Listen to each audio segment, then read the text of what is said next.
Welcome to Area B in Big Booty Land. Your departure is imminent. Destination: a planet far, far away, where Big Booty Man was once just a boy. We're happy to have you. The time for departure has come. We look forward to your return to Big Booty Land shortly, for you will be missed. Lift off in T-3, 2, 1.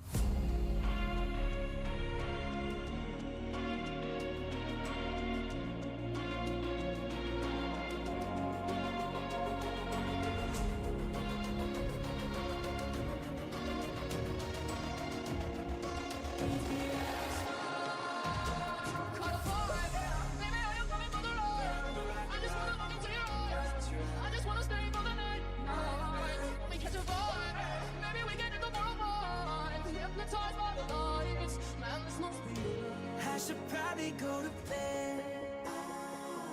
I should probably turn off my phone. I should quit while I'm ahead.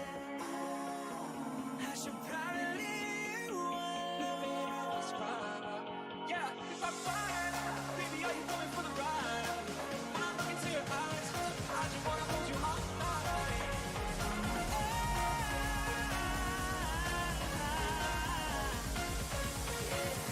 I should probably go to bed.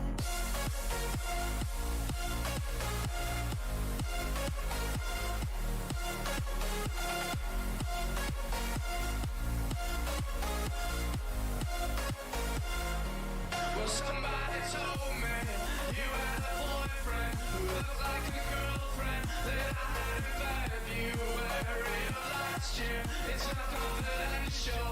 I got potential. Rushing around. Because of you, I never strayed too far from the sidewalk. Because of you, I learned to play on the safe side so I don't get hurt. Because of you. Work it harder, make it better, do it faster, make that stronger than ever. After hour, work is never over. Work it harder, make it better, do it faster, make that stronger than ever. After hour, work is Never over. Because of you. Work it harder, make it better, Because of do you. it faster, make that stronger. Because of you. Work it harder, make it better. Because of you. Her sister was a witch!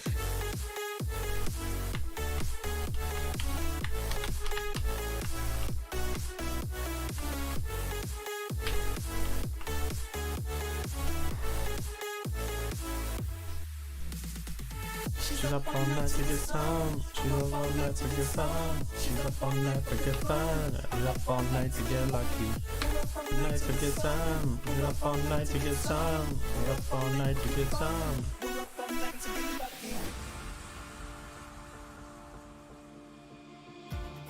Can you stay up all night? Fuck me till the daylight. 30 for 35. Can you stay up all night? Fuck me till the daylight. 30 for 35. Give me a man after midnight. Want somebody help me chase the shadows away. Give me a man after midnight. Take me through the darkness to the break of the day. Hold on, okay.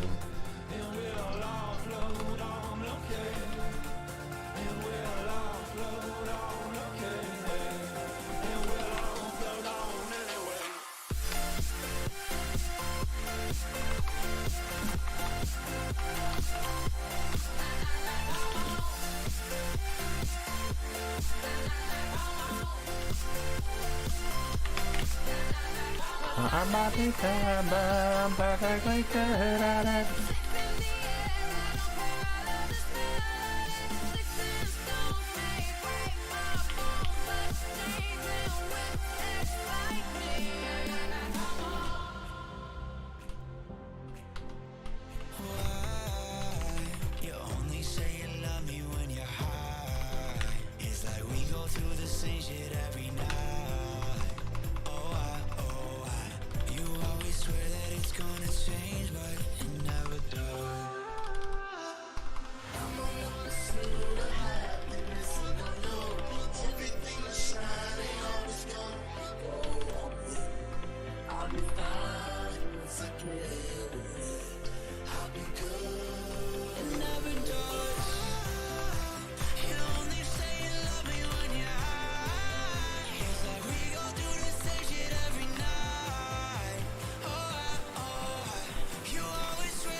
Afghanistan, catch a wave on us. Take a shot, make a friend, just enjoy the moment. Blue sky walking on these haters. Celebrate every day like a birthday. Things come to those that wait us. Don't wait to jump in too low. Don't sleep, you gotta stay up. And if I'm ever gonna move on, I'ma need some whiskey glasses, 'cause I don't wanna see the truth. She's probably making out on the couch right now with someone new. Yeah, I'ma need some whiskey glasses if I'm gonna make it through. I'ma be single, I'ma need a double shot of that heartbreak proof. I'ma make the crowd go. My name Mac Miller. Who the fuck are you? Well, my crew too live, but I ain't Uncle Luke. And I ain't no hipster, but I can't make your head start, but Pittsburgh. Smoke papers over a swisher. Welcome to the camp, girl, I'm chronicles. Looking out my mind it goes. I'm dodging obstacles. I gamble like the Bellagio. You cockroach, I'm heroin, 'cause everything I thought to go. Tight will leave it clean and fucking shiny. Word of mop and glow. What am I now? What am I now? What if I'm someone I don't want around? I'm falling again, I'm falling again, I'm falling, falling. 'Cause there we are again on that little town street. You almost ran the red 'cause you were looking over at me. Wind in my hair, I was there, I remember it all too well. Hey, you call me up again just to break me like a promise. So casually cruel in the name of being honest. Now I crumble down, piece of paper lying here 'cause I remember it all. Is it true that if you don't use it, you lose it?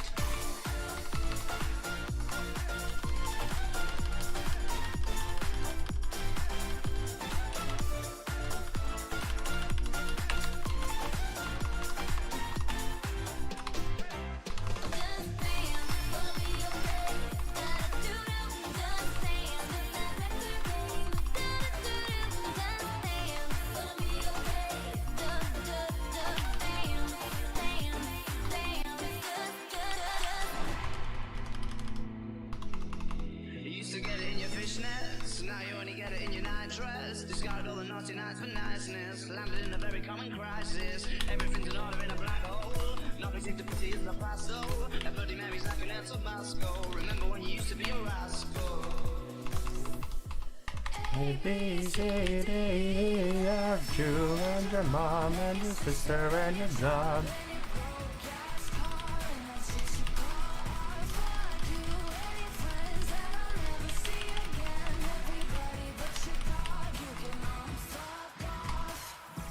The best you ever had, the best you ever had is just a memory and those dreams. A, B, C, D, E, F, you. Okay, stop. Stop, stop. Smoking, no cooking, the hot pot. Fucking on your bitch, yeah. Tap, tap, tap. Cooking up dope in the crock pot. Bad and bougie, bad. Cooking up dope with a Uzi. My niggas is sad, ruthless. We got 30s and 100 round too. My bitch is bad and bougie, bad. Cooking up dope with a Uzi. My niggas is sad, ruthless. We got 30s and 100 round too. Oh, take my breath away and make it last forever, babe. Do it now or never, babe. Take my breath away. Nobody does it better, babe. Take my breath.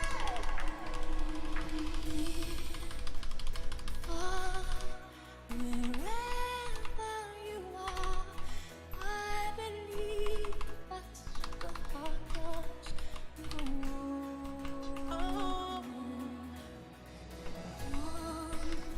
Once more, you open the door, and you're here in my heart.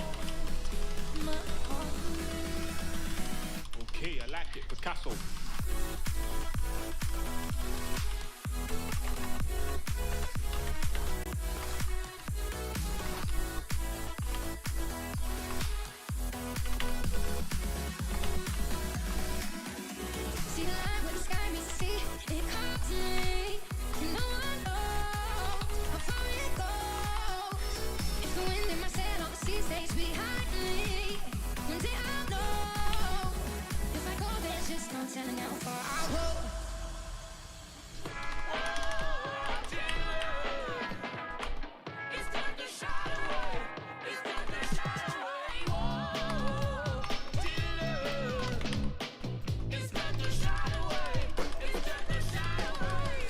saying she a gold digger, but she ain't messing with no broke niggas. Now I ain't saying she a gold digger, but she ain't messing with no broke niggas. Get down, girl, gon' head, get down. Get down, girl, gon' head, get down. Get down, girl, gon' head, get down. Get down, girl, gon' head. Cutie the bomb, met her at a beauty salon with a baby Louis Vuitton under her underarm. She said, but I'm looking for the one. How you seen her? My psychic told me she had the ass like Serena, Trina, Gina for Lopez, 4 kids, and I gotta take all the bad ass. I don't got no type. Nah. Bad bitches is the only thing that I like. You ain't got no life. Nah. Cups with the ice, and we do this every night. I ain't check the price. I got it. I make my own money, so I spend it how I like. I'm just living life. And let my mama tell it, nigga, I ain't living right. Calling up angels. Calling up angels. Calling up angels. Calling up angels. 15, there's still time for you. Time to buy and time to lose. 15, there's never a wish better than this. When you only got 100 years. Tell you that I'm friend. It's time you had the touch. Give your reasons. Only got 100 years to live.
There's a drive in a deep left field by Castellanos.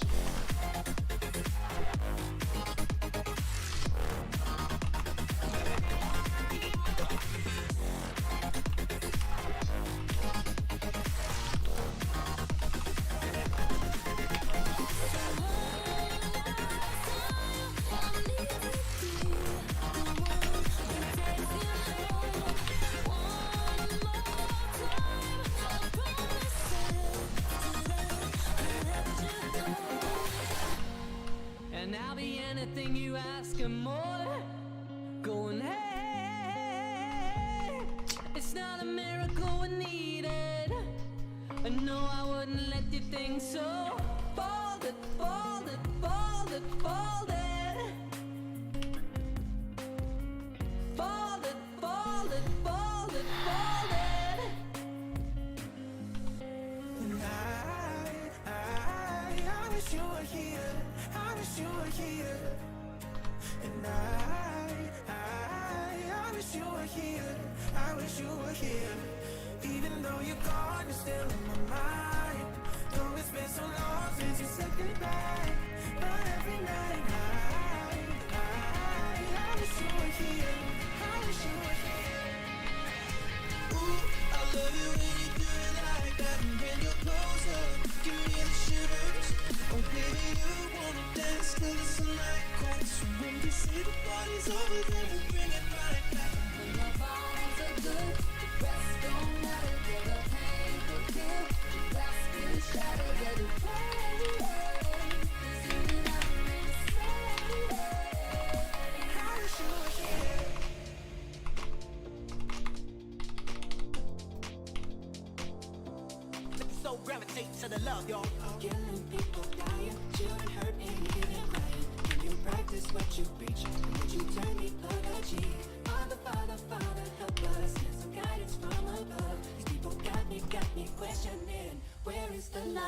to be patient, and I told you to be fine, and I told you to be balanced, and I told you to be kind. And in the morning I'll be with you, but it'll be a different time. 'Cause I'll be holding on to you, and I'll be holding on to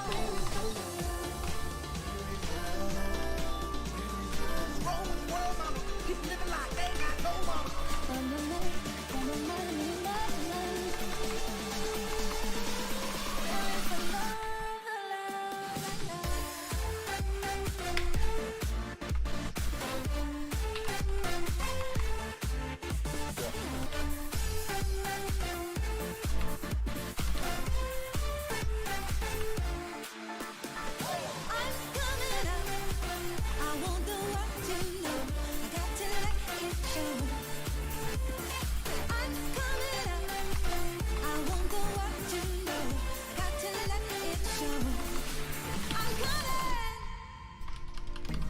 You can drive all night, looking for the answers in the pouring rain.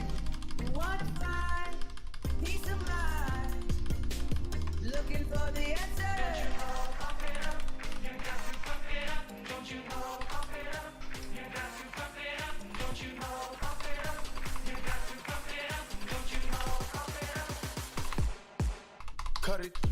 Them bricks are way too high, you need to cut it. Your price is way too high, you need to cut it. Cut it, cut it, cut it, cut it, cut it, cut it, cut it. Y'all shouldn't have let the world gas me. It's too late cause I'm here to stay and these girls know that I'm nasty. I sent her back to her boyfriend with my handprint on her ass cheek.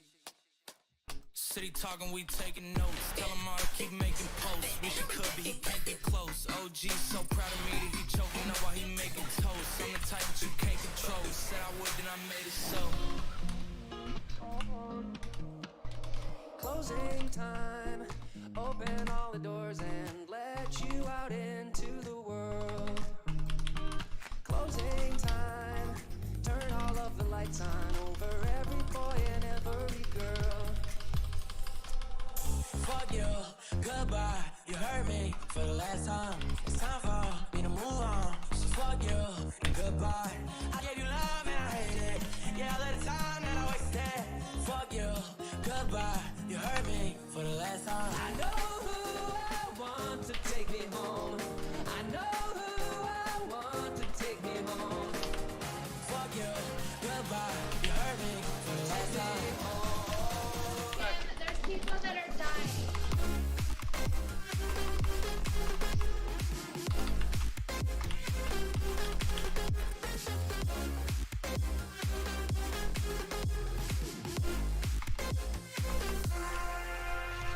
Let's get down to business to defeat the Huns. Did they send me daughters when I asked for sons?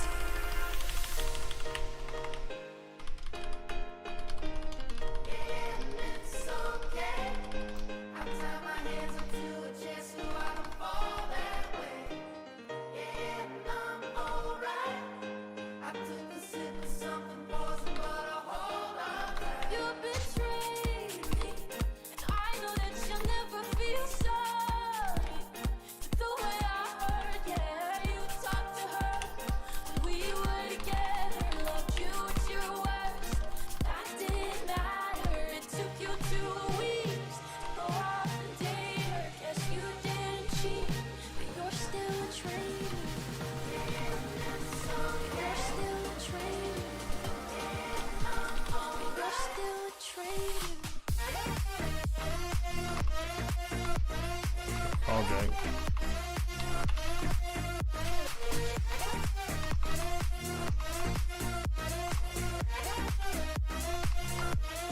Living in a haze, staying in the shade. All I do is sit around and wait for better days. I could use a break. Can I get an amen? All I do is sit around and wait for better days. It's in the drop like I'm dead.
Baby, stop, baby, what's that sound? Everybody look what's going down. Stop, my love. What's going down? What's that sound? Look what's going down. What's that sound? Everybody look what's going down. We even chalking it, bro. It's alright. This is gonna be the one I need.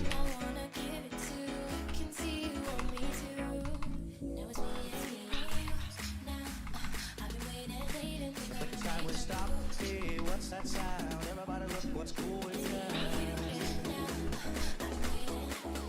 Time will stop, children. What's that sound? I don't know shit about fuck. Yeah. Ride with the mob, hum voila. Check in with me and do your job. Berg is the name, then Baller did the chain. Torn up for the watch, Prezi played James. Lamborghini chain, rest in peace, I'm my superior. Herb man is like a feeder village in Liberia. DMC taking pictures, posting my hysteria. Mama see me all BT and start tearing up. I'm start killing niggas, how'd you get that tripe? I attended Harlem picnics when you risk your life. Uncle used to skim perps, selling nicks at night. I was only 8 years old, watching Nick at night. Uncle's like a was in that bathroom, fucking. Back to his bed, oh, daddy don't cut him. Suicidal thoughts brought to me with no advisory. He was pitching dummies, selling beans, now ivory.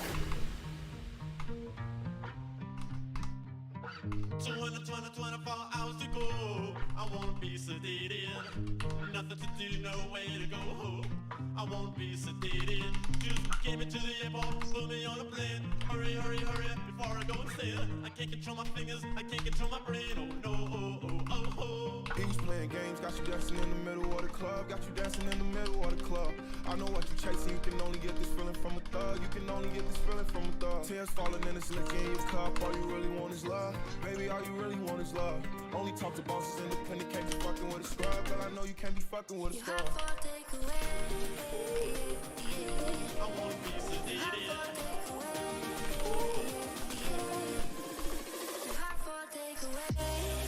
I don't really care if you cry. I don't really shouldn't have a lie. Should've saw the way she looked me at my eyes. She said, baby, I am not afraid to die.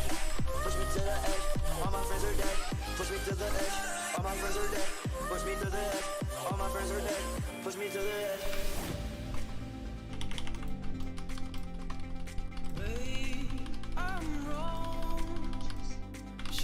Dude, we were just. This is a long ass phase, bro. I'll be strong. I'm finding it hard to resist. No woman, no cry. No woman, no cry. No woman, no cry. No woman, no cry. Save me, I'm lost. Oh Lord, I've been waiting for you. No woman, no cry. Show me what I'm looking for. Show me what I'm looking for. No woman, no cry.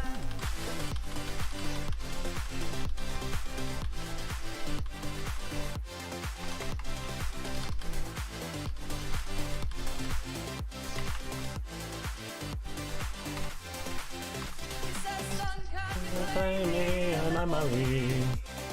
Not really sure how it goes. But it's sad and it's sweet, and I knew it complete when I wore a younger man's clothes. Why you not here with me? Can you break bread with me? Why you switch phone numbers like clothes? Why you can't answer me? Yeah, cause I got more. Why you not here with me? Can you break bread with me? Why you switch phone numbers like clothes? Why you can't answer me? And I'm not forgiving, love away, but I want someone to love me, I need someone who needs me. Cause it don't feel right when it's late at night, it's just me and my dreams. So I want someone to love, that's what I fucking want. These days are way too lonely, I'm missing out, I know. These days are way too alone, and I'm not forgiving, love away, but Why you not here with me? Can you break bread with me? Why you switch phone numbers like clothes? Why you can't answer me? that's what I fucking want.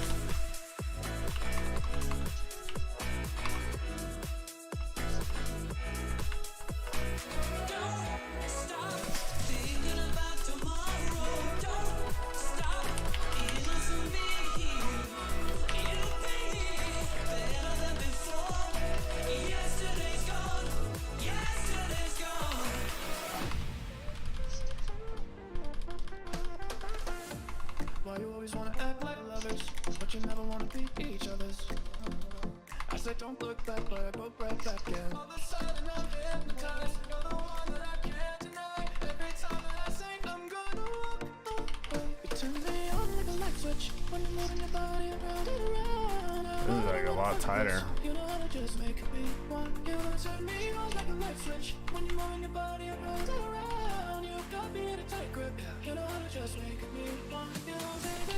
Take a sip from my secret potion. I'll make you fall in love. First love that can't be broken. One drop should be enough. Boy, you belong to me. I got the recipe and it's all like magic. Who do you think you are? I am.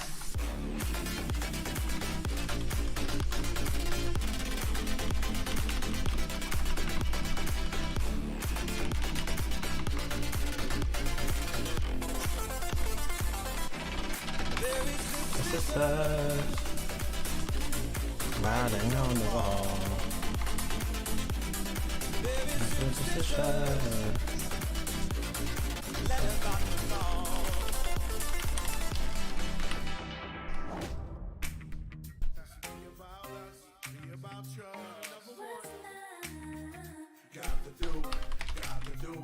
I hate college, but love all the parties. Finishing cakes and crushing bottles of Bacardi. King of the class, I'd rather lay up with a hottie. Single doesn't mean I'm looking for somebody. Some say the drink blaze up for hardly. Popping PK, ski a little bit of Molly. Had my on my mind, most people say probably. But I've been on my grind, puffing under that collie.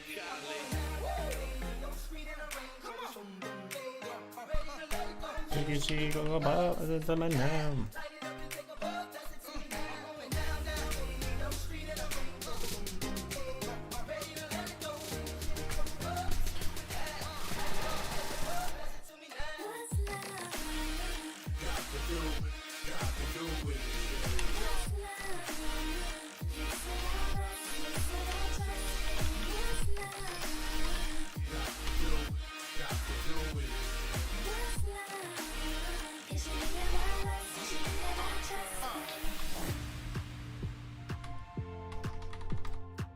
Don't be a baby, remember what you told me.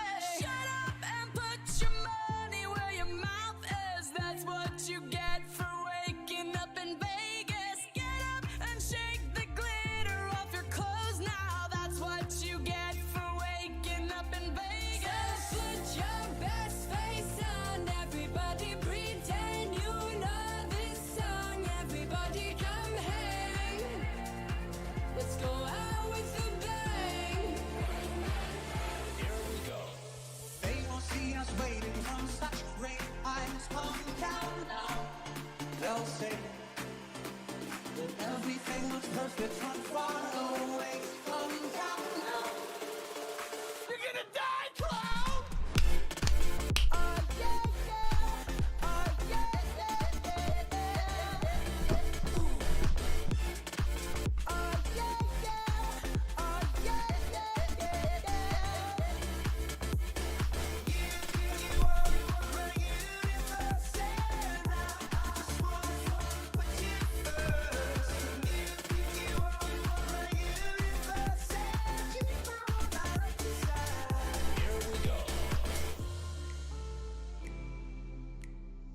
She's a good girl, loves her mama, loves Jesus, in America too.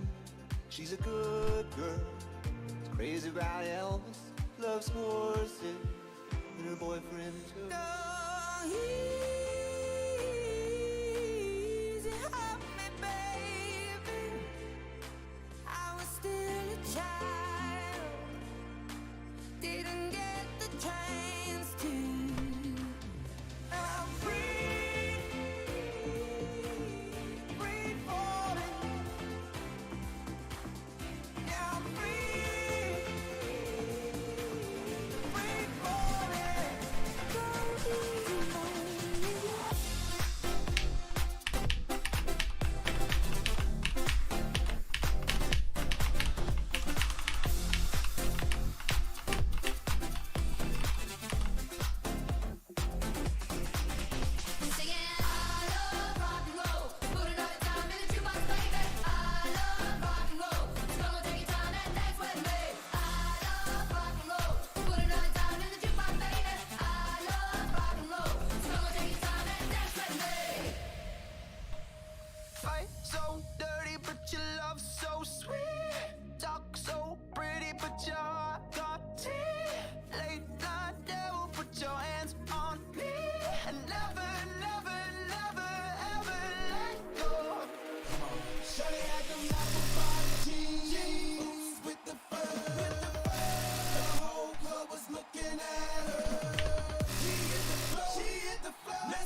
my weed on it, that's an ass trait. Stay A, don't we do this every day? They work them long nights to get payday.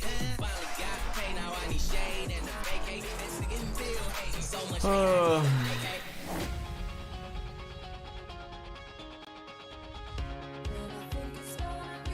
Long time.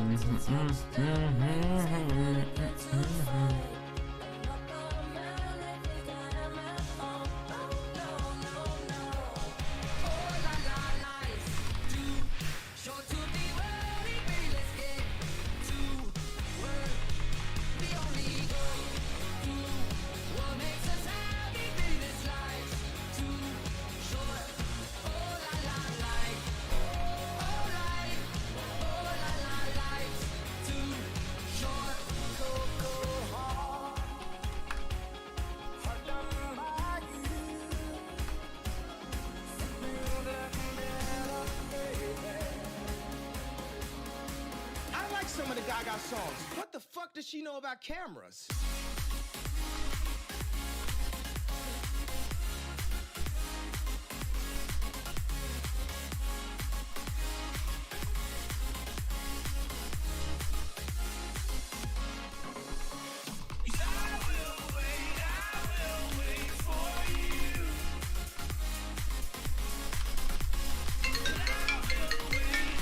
Yeah, the joking.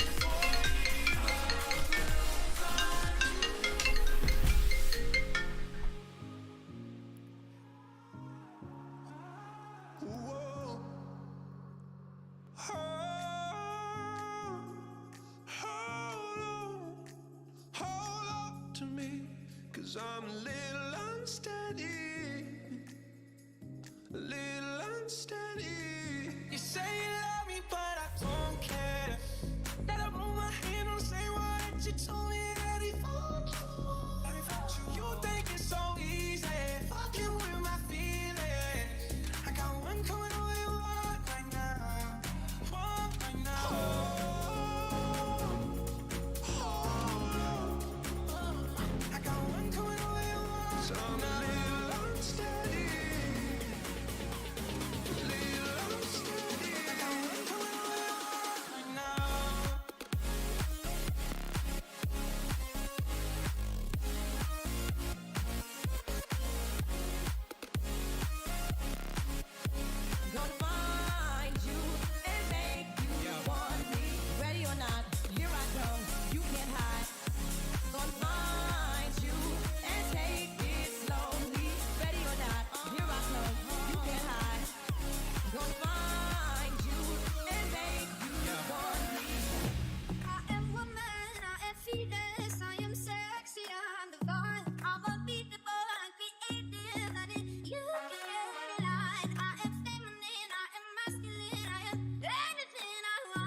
To decide that the things that I tried were in my life just to get high on. When I sit alone, come get a little known, but I need more than myself this time. Step from the road to the sea to the sky, and I do believe that we rely on. When I lay it on, come get to play it on, all my life to sacrifice. Hey, oh, listen what I say.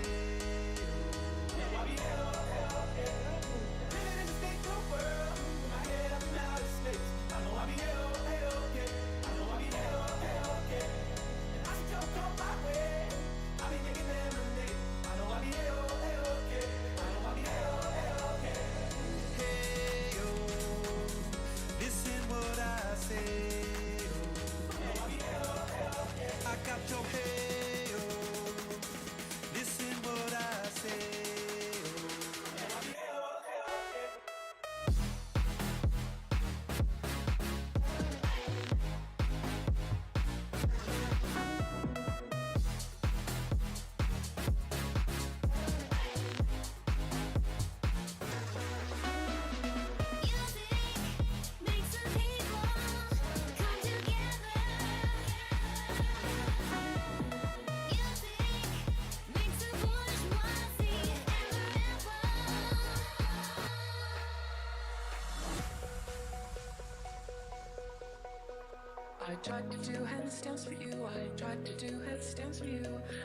time I found you, yeah, every time I fell, I tried to do handstands for you, but every time I fell for you, I'm permanently black and blue, permanently blue for you. How many times can I break till I shatter? Over the line, can't define what I'm after. I always turn the car around you. All that I feel is the realness I'm faking. Taking my time, all this time that I'm wasting. Always turn the car around you. Will Smith just smacked the shit out of me.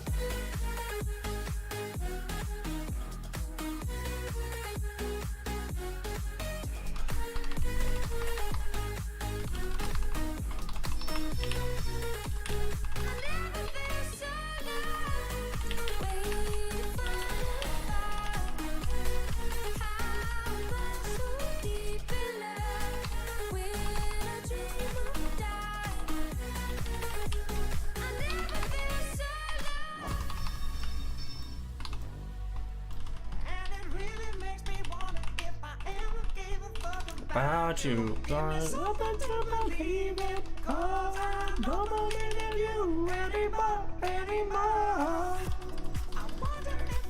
My love. Oh, Destiny's on? My love, okay. So, let me, it's gonna be a transition, okay.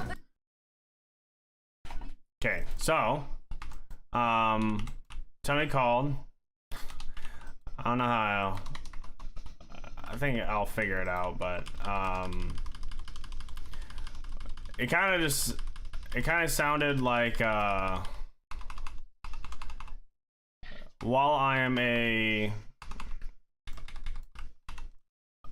I am, so here's a few things, okay? One, he said there's 10 to 11 full-time positions by the end of seasonal. He said, he's like, you already have a lot of references. I'm not concerned about that. I am concerned about having enough start time and play time when it comes to actually being able to do the job before we offer you that full time. And I said, that's fair. I'm not gonna I'm pretty reasonable when it comes to that. Oh my god, we are just all dying right now.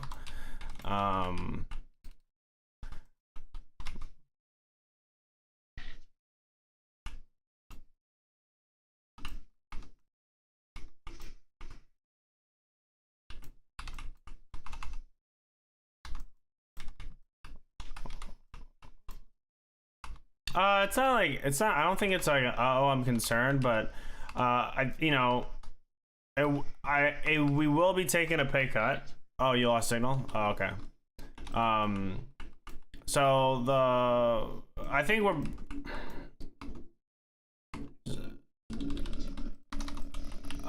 basically gonna be 100% doing, I think we're just gonna be jumping into it, like, unironically. As scary as that might sound.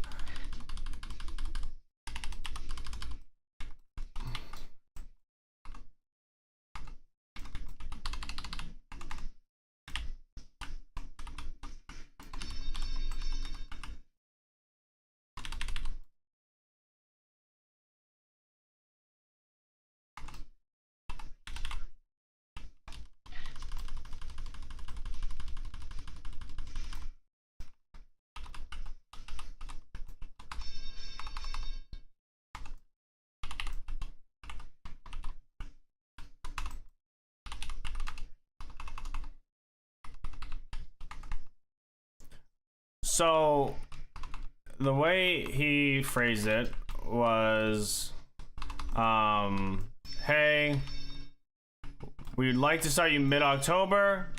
Here's the game plan. Because I was asking him a bunch of questions and he was kind of, it seemed like he either didn't know or didn't feel comfortable answering. And he's like, hey, how about this? Send me your info, name, I forgot what info he needed specifically, mainly because I was playing, but address, name, address, which will obviously change when we move there, but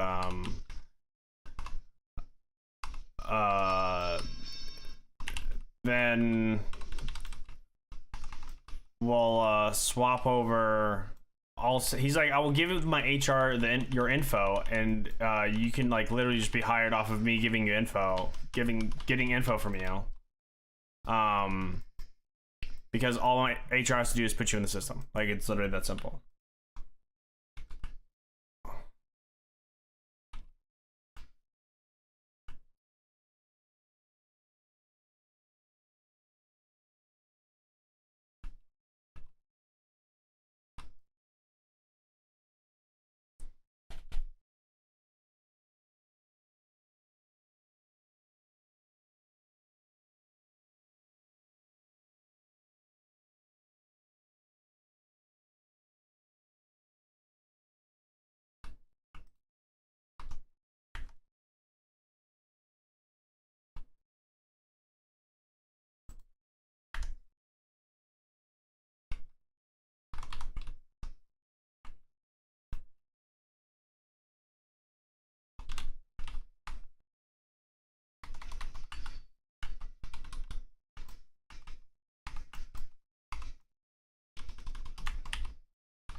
Yeah, he was basically saying like, hey, we'd like to start like mid-October. And I was like, well, I was hoping to at least get like at least a month before my start time. And I've been obviously waiting because I didn't know like anything finalized between us. So I was basically waiting on your word and stuff like that, or any process that I have to do. And he was like, oh, okay, yeah, well, I'll give my HR your info, and we'll hire you on the spot, and you can talk to HR about what they need, like start time and stuff like that. He's like, if you get here in like mid-October, that should be a lot better. That would be a lot better than if you are here by like November or mid-November. He's like, basically, I'm basically trying to get you to have enough work time where like it's easy to make the sell on like, hey, yeah, this guy is gonna be my conversion. And he's like, you already have references, so I'm not concerned about that. I just want you to have like time to actually work the jobs. And I'm like, true, that's fair. I mean, it definitely didn't take me a month to figure out the job. It took me about like a week and a half, but at least a Frito. And that's sales gig stuff versus like, but I do after this have to send him my info so that HR can call me and I can ask them questions regarding that stuff.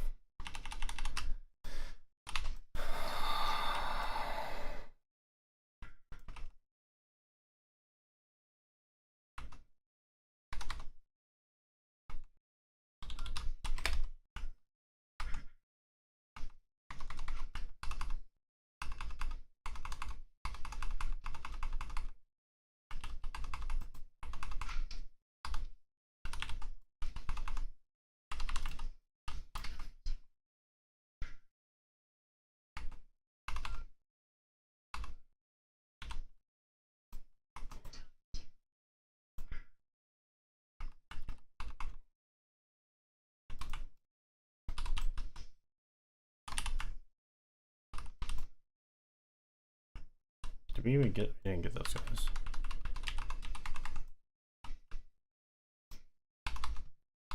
This is where we chalked it last time.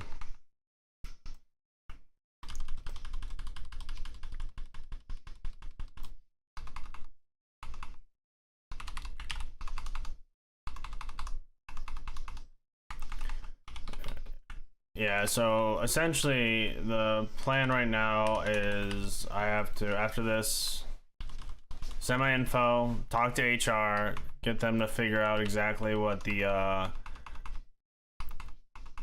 because like as long as I have word from their HR that I am hired, I'm okay with moving. Like, I'll give 2 weeks, I'll have a week, so it'll be like in 3 weeks. Because like it's not gonna take me long to fucking move. Again, I don't have much. It'll take me like 1 day to fucking pack. Mind you, I'll have everything packed beforehand, but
so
no way, bro.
Still doable, but kind of rough.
Definitely doable.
Excuse me?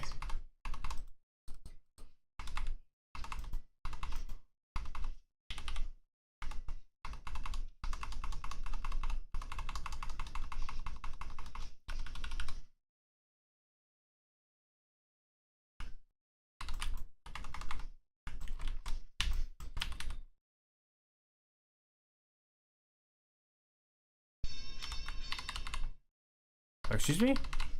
Bro, this is actually so whack.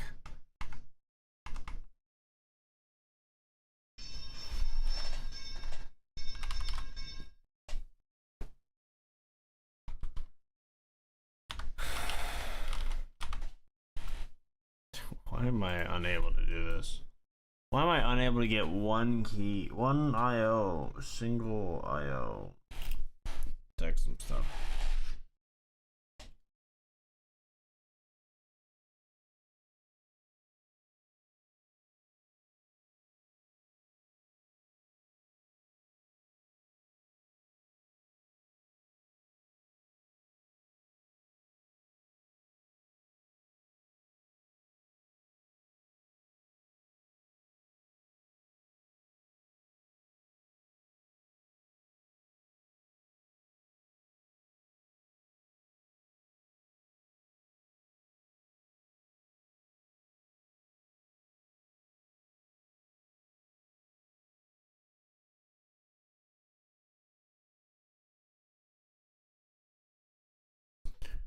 This is a bummer.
Absolute bummer.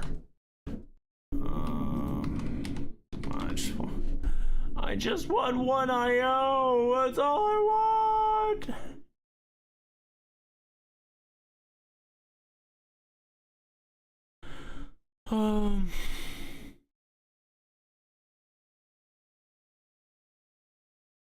This is such a wild thing, though. I do not understand it.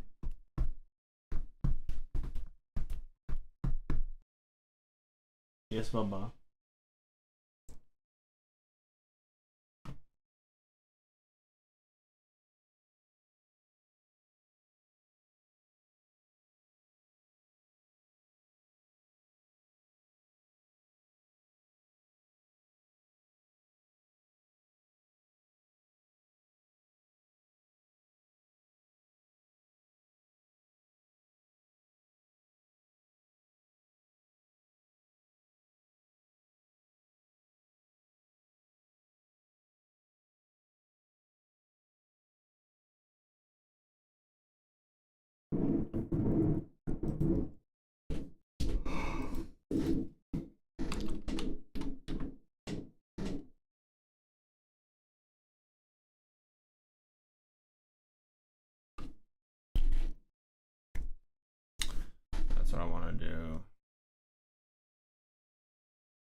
Um, um, um, um, um, um, um, um, um.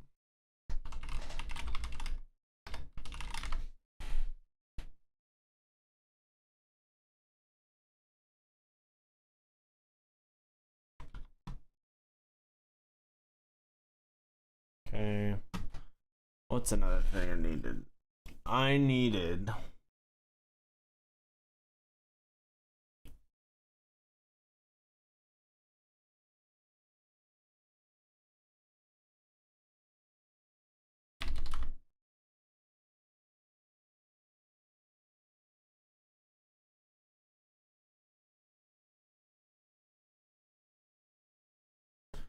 What am I thinking of?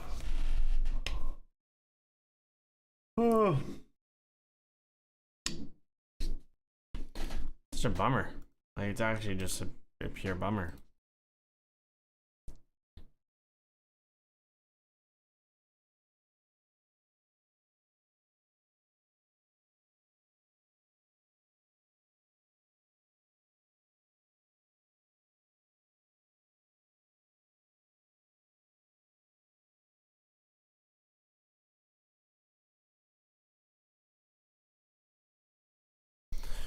What was I gonna do?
Dude. This is gonna be a shit fucking week, dude.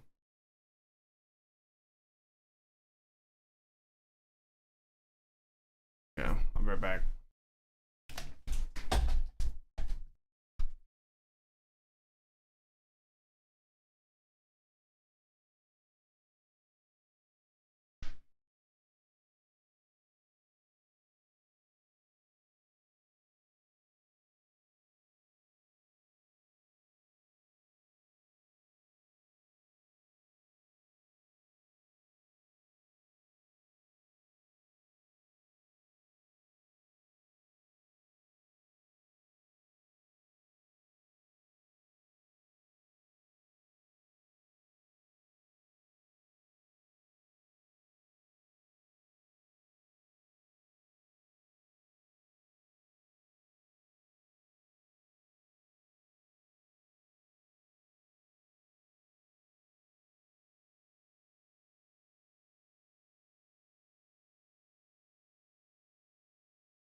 man, this is gonna be a shitty day. Shitty day.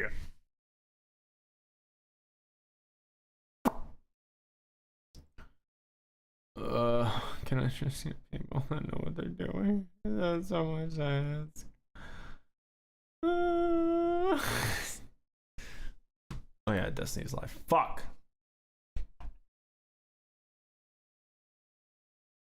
I didn't realize now until we've compiled like so much stuff behind the scenes. It's actually astounding how much she lies. I think Kevels is probably the worst person I've seen on the internet that's gotten to this level of fame. In terms of like amount of lies and like destructive tendencies towards other people. I don't know if any Nazis I've dealt with or anybody else has even approached this level of like insanity. It's actually wild.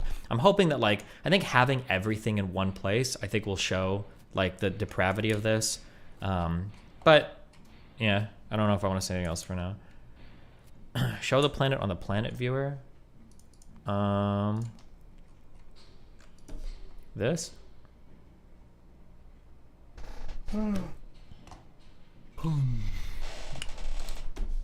Just one IO. Just looking for. Can I just?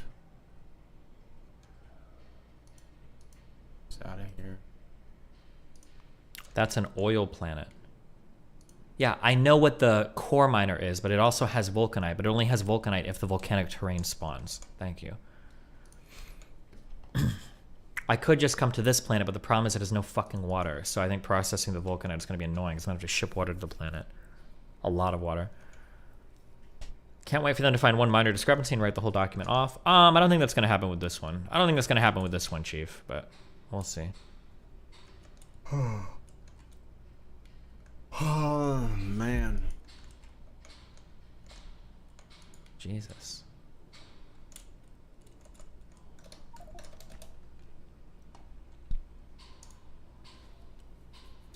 What Shawarma Fear and I did was take a wireless planet and shoot the volcanite ore back to Navis rather than send water to... Yeah, but shipping the ore is like so much less efficient. It's so annoying. I think shipping water is probably better, as obnoxious as that'll be. Will the document have never before seen new information? Well, I've never before seen new information. Well, one, it's going to decide on how much I publish from what I've received privately that I trust. And two, I think there's a lot of stuff about Keffels. The thing is there's so much stuff out there that I don't know who knows what's true or what's not true. Or I don't know if people know what's true and what's not true. So it's probably all out there, but it hasn't been like put together in a coherent format yet. Yeah, I think shipping water ice might be the way to go too.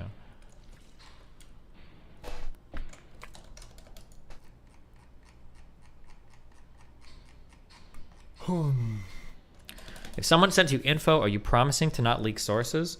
If you send me info, yeah, I would never leak a source on anything. People have already done that for me. If you don't trust me on that, I mean, that's you. But I have never leaked anything like that in my entire life, unless somebody starts leaking shit about me first. I'm pretty trustworthy, I think.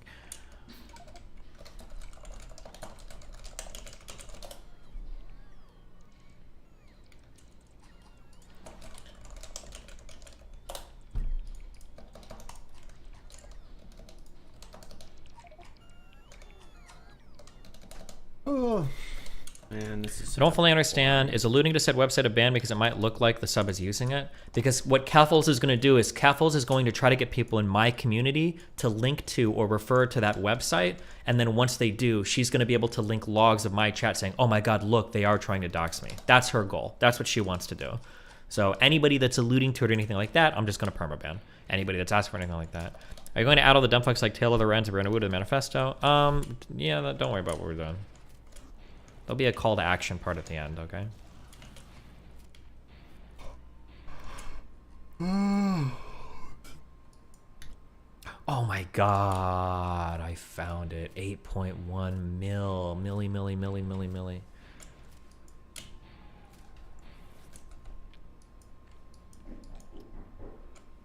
How hard is it to kill everything on a planet this big? Like if I walk around and I kill everybody, are they going to keep respawning or what?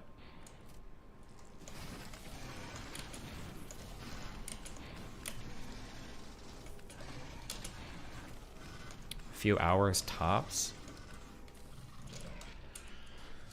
Once they're gone, they're gone? Wait, what do you mean? Hold on.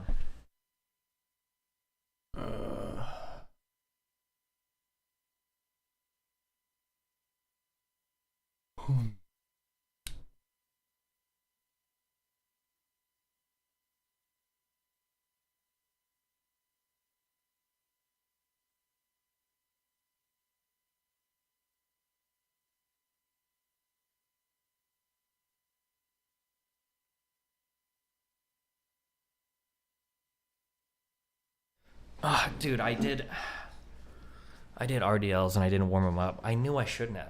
I was at a strange gym and I was like, I'm just gonna not warm up my RDLs today. And I went right into it and I hurt myself. I'm so fucking stupid. It's actually the dumbest way to hurt yourself is just not warm up and exercise. I don't know why I didn't do it. I don't even know why I didn't do it. I don't know why. It's so stupid. It was so dumb. I'm mad at myself for being a fucking moron. I felt it the moment it happened. I was like, oh my God. That's what I needed. I needed that. I needed that tweak. Oh, that's what I feel. That was stupid.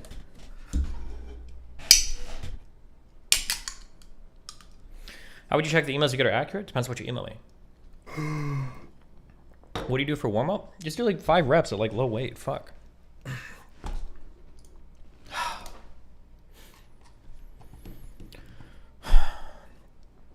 What makes you think the document will be so undeniable that they won't be able to ignore it and not address it in any meaningful way?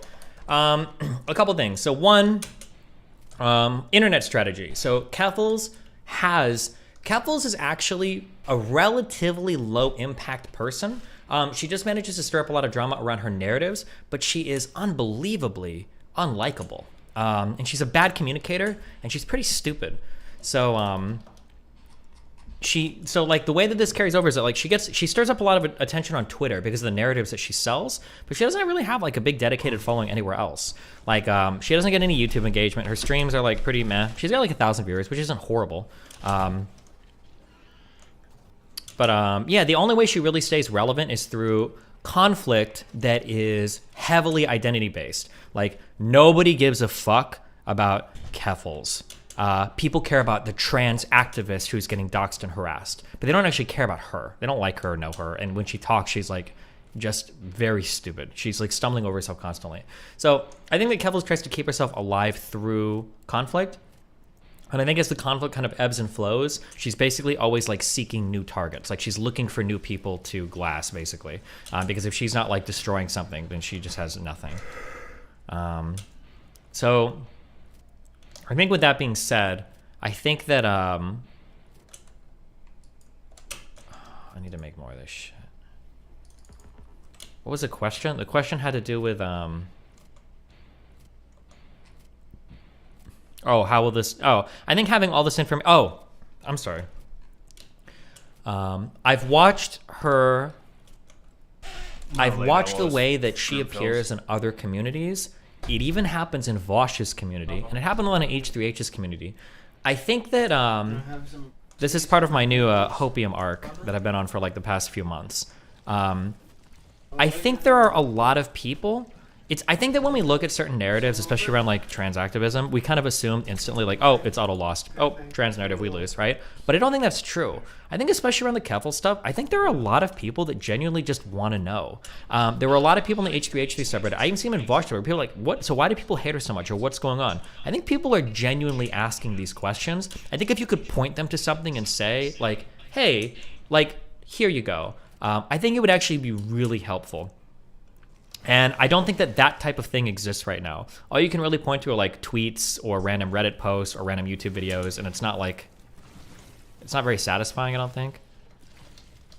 So that's another reason why I think having like all of the information like compiled in one area I think would be really helpful.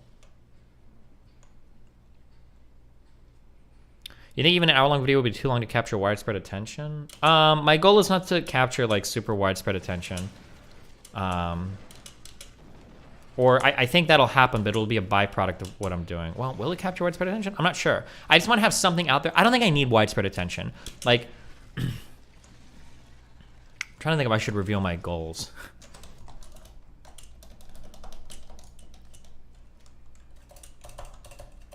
I don't really have to be like secretive much because like the truth is out there. I don't really need to, it's not like I'm hiding anything. We've already archived like almost every single thing she's been involved in, so it's not like there's nothing for her to like weasel her way out of. Let's see.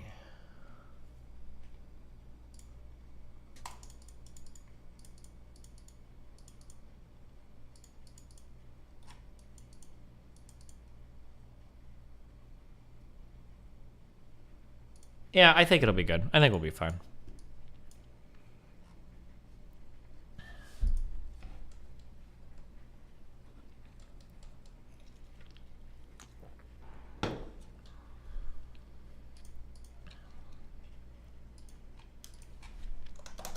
I will say I'll give away one of my 3 goals, but it's because I've already kind of mentioned it before. Who just joined?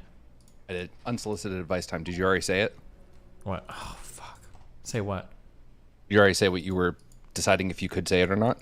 Well, I don't know how much I want to give here for the entertainment. Okay, factor. then I would. Oh, is it only for entertainment? Because like you're not worried about that massive army having the chance to build a counter narrative. That's not possible. Okay, when you guys talk about like narratives and counter narratives and all that shit, she's just wrong. Like there's nothing that she can do at this point. Like everything's already been said and laid bare out there. It's just a matter of me putting together the story. She's lost at this point. Like I'm bragging that I'm gonna like do a crack effort to get this done in like 1 or 2 days. But the hard part's just gonna be like writing it and making it sound good. Like that's it. Like all the information, everything is out there, and it's like super apparent. Like she's lies about everything. Like yeah, so I'm not worried about them like getting ahead of anything. There's a reason why. There's a reason why you can kind of tell. I'll give away this much, okay? There's a reason why every time I start tweeting, she gets like fucking jihadist about like trying to shut me down on Twitter, like tweeting at people, please don't talk to him, tweeting at people like please ban him, please report him, please ban him, and it's because she's fucking petrified of anybody saying anything against her. Like I don't think she'd be acting that way if she wasn't like ultra fucking paranoid that like her shit's gonna get fucked if anybody actually like yeah. So no, I'm not worried about her like getting ahead of it. She can't get ahead of anything at this point. It's too late for her. Did you wonder how that Brianna Wu moment played out? Like, do you think someone called her, texted her? Like, do you think Brianna was already predisposed to hate me? Here's what I think happened, but I can't tell 100%. So she's already predisposed to hate me. I probably already get like associated with a lot of like Gamergate-esque stuff. Right. But when she initially heard about me, she probably had a whole bunch of really wrong information. She started tweeting out way too confidently, as a lot of these dipshits do. And then as soon as I started to respond and other people started to reply, she realized that she was probably wrong about almost everything. So from there, she latched onto one stupid claim, which was like, you said this was the most progressive police force in the world. Like, that's the only thing she wanted to talk about. And then 2, she started to avoid all conversations with me because she probably realizes that she's full of shit. And now her goal is to just like meme, disengage, meme and disengage, and meme and disengage. And that's all she wants to do. Oh yeah, but I was more talking about like Keffels herself, like because remember she had tweeted sometime. Keffels might have tweeted and DM'd her, but I don't know how much that would have mattered. I think that like Brianna Wu even was like talking to people in emails and shit, trying to say like, oh, like I'll talk to Destiny, but it's not going to be about the Keffels stuff. Like a total fucking loser. Right, but then Keffels appears, right? Because she had just said, I'm going offline, I'm logging off, blah blah blah. So she appeared as soon as Brianna Wu and I started fighting, I think. Right, which is like, I'm wondering if someone like was texting her or people just started tagging her saying, hey, Brianna's about to talk to Destiny. I want to know how like she found out and what her reaction was. Oh, I imagine she's probably the same as me. She's got a ton of people that like send her DMs about stuff going on online. Like anytime somebody's tweeting about me, I'm getting like Discord messages, Twitter DMs, emails, like all the time. People always keep me alert and shit. Yeah. Do you see my DM? Don't say it out loud. Just because I feel like saying that out loud would encourage people to make sure it happens.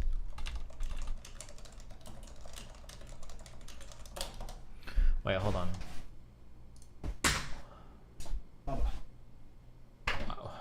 I gotta find you. Oh, I don't care about that. It's not a big deal to me. Really? My YouTube's not getting banned. My Twitter's gonna go at some point. I don't care. She's been spamming it like every single time I tweet. I'm not gonna just not use my Twitter because I'm worried about it getting banned. Like Twitter is only temporary, inshallah. Okay. All right. Good luck, buddy. Yep. I thought about making a new role in the subreddit. Anytime you guys refer to me, you always have to put like Never mind. I think it might be too much.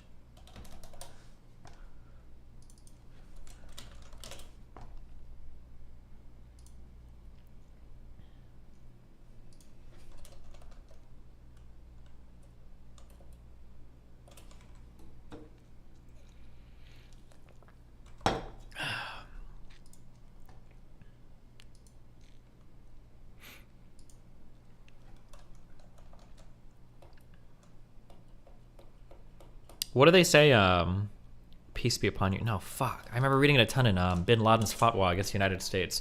What was it like? Every time he says Allah, he says like peace be upon him or whatever. You guys need to say that every time you mention my name in the sub. That needs to be a rule. Glory to his name. Yeah. I don't know if that's too much. Oh my god, another volcanic area. More vulcanite, but it's dog shit. 143. Oh, okay, not too bad. Peace be upon him, true. If I don't clear all these nests out, it's gonna be like 50 trillion fucking things, isn't it? It's gonna be like really obnoxious, right? It's Muhammad that's followed by peace be upon him. Oh, Muhammad, not Allah. Sorry, fuck me. My bad. Well, see, I'm a shitty. Well, I guess I'm not a shitty blasphemer because it's all blasphemy, right?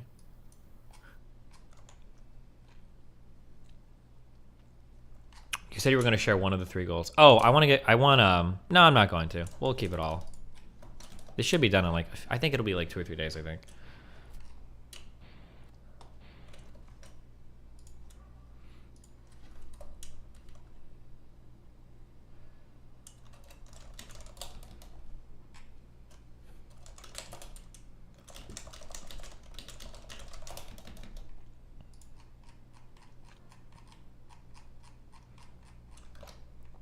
$9.01.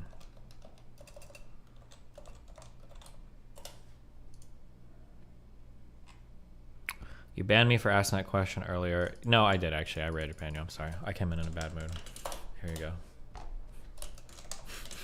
go. I'm sorry, buddy. I think I banned another guy.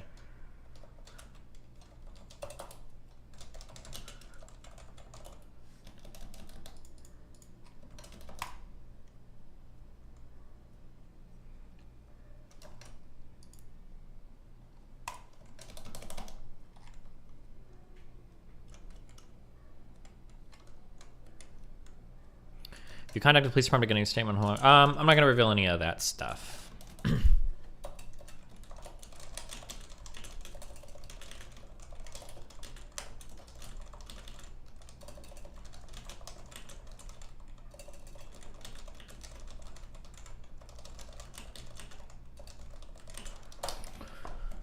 Destiny doesn't check YouTube chat, Sag. I do. You guys are unhinged in there, okay?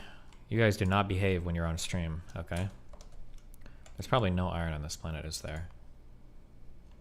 Oh, there's a little bit. I need to find the itty-bitty amounts of iron. Where the fuck are they? Oh my god. Of all the Muslim memes, really remind me of Isaac from Castlevania. He was super cool. Really.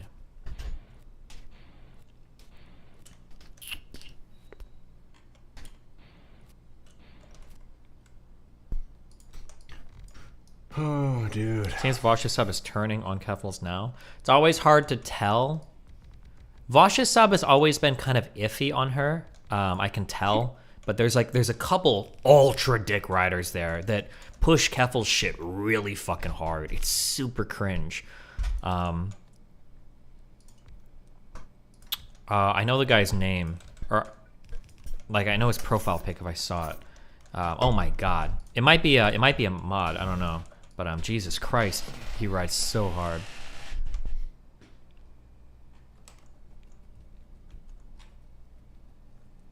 The only other pitch she goes against you. Yeah, I know. That's obvious, of course, but.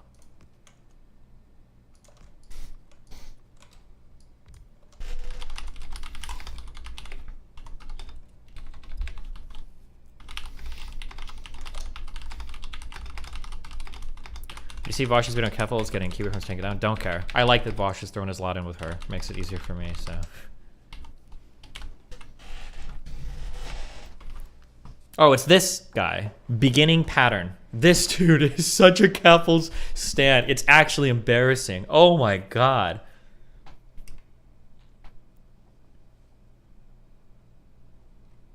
Oh no, wait. He defends me here. What did he threaten to do that? Wait, is it not this person? I swear to God, I recognize the... I swear to God, I recognize the thing. Hold on. Maybe he's just like a Destiny hater, but he's not a Keffel's defender. Let me check. No, it is her?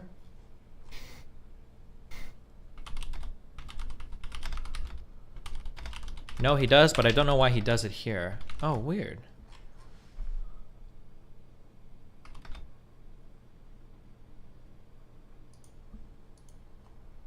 That person is unhinged, but they hate you a lot.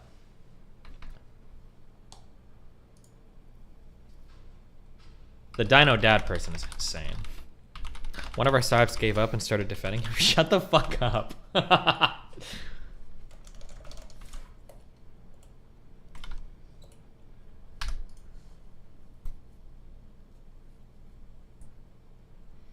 Oh, wow, wait, maybe Capitals went too far even for this person. Holy shit. I know I recognize your name. Oh no. Wait, is this a psyop or is Capitals going? Because I know I've seen this person shitpost about me a ton in Vaj's subreddit.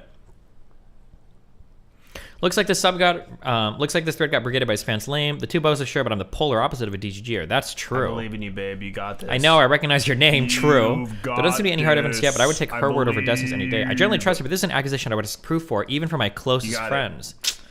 Ooh. Uh-oh.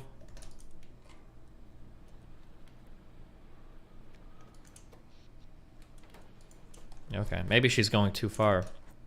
There's a lot of people shitting on Kevels on the H3 sub. Yes, true. There's like, I can see the jerk waves. I can see them coming and going, okay? I know there's like a wave against her right now. And I know that people are just like looking. They're looking for the right Morty to come up You got and this. lead them to salvation. But I think it's pretty time sensitive. So like I said, within like 2 or 3 days, I think I want to have this done.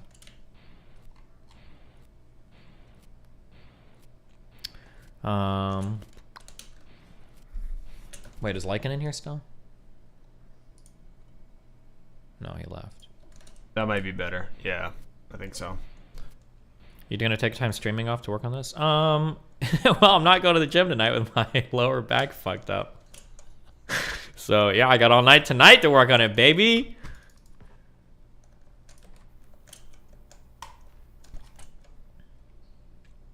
Do you think we'll be able to Bob 7 her? She's gonna Bob 7 herself eventually, but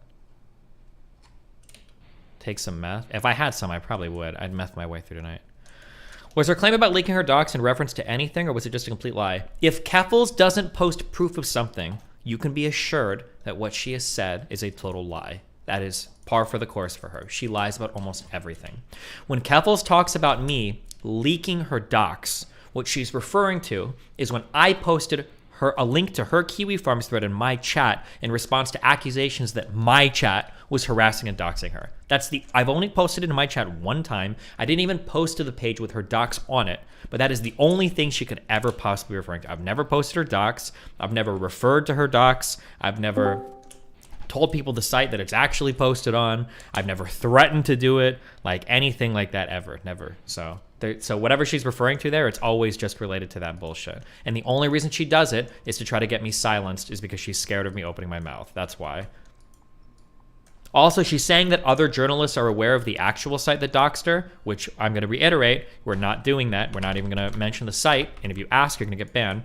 But I believe that she's lying about that as well, because every time journalists are referring to her getting doxed, they only refer to Kiwi Farms. They never seem to refer to any other websites that might have been behind it, but... Anyway, what up, like? What up? No, you called for me. Well, no, I was just seeing what you were doing. I don't know if you were still here or not.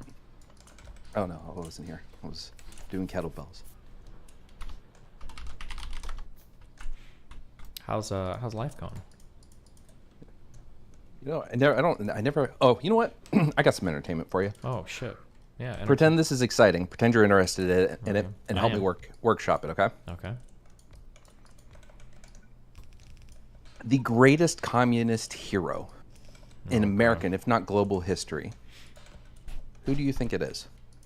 The greatest communist hero? Mm-hmm. I have no idea. Lee Harvey Oswald. Why? What's your rationale? Why? Okay. He is the true extreme accelerationist. And in 1962, that fateful November, he plants a $100 bill in the Bank of Society. And now it's come to fruition, right? Let's walk through this. He kills JFK. Okay. JFK dies. JFK was in the midst of reducing the power, if not completely dismantling the CIA. This was public. It was well known. This wasn't like some he might have, would have, could have. No, he was already pissed at the CIA, especially for the Bay of Pigs and all that other shit, and he was taking them down.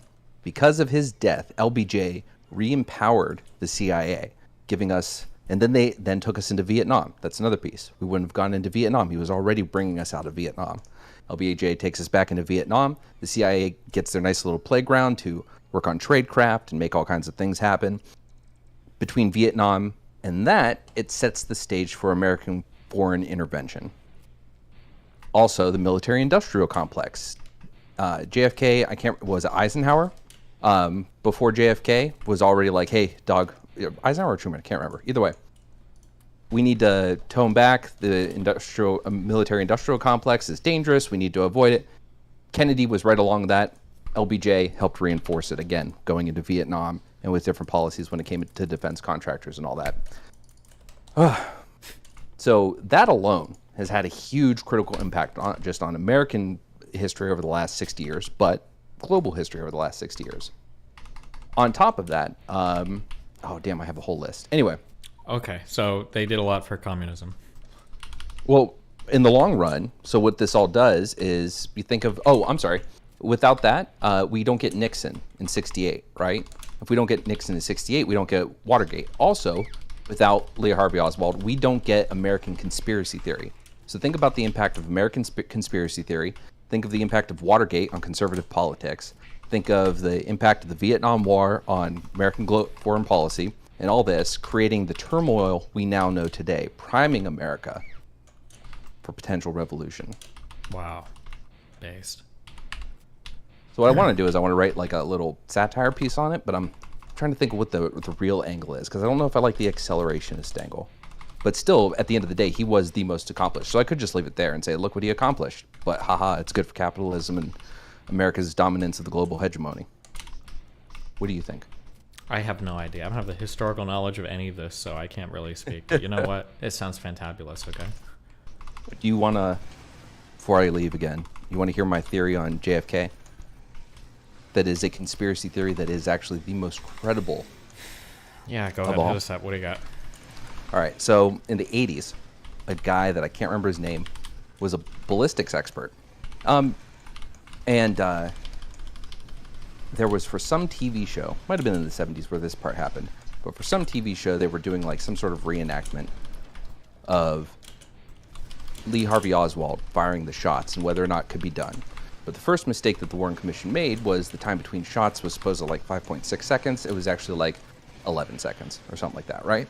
Okay. But the guy still managed to do the shots within that time frame. Either way, if I'm not confusing my guys, that guy did a huge in-depth ballistics analysis, and all this is backed up by science. And the long story short is that the coup de grace was not delivered by Lee Harvey Oswald. Okay. Here are the pieces of evidence that support that. Okay.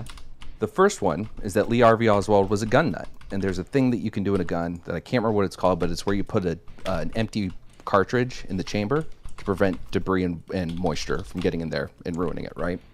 Really? Yeah. Okay. There's a name for it. Some nut in the chat will know it.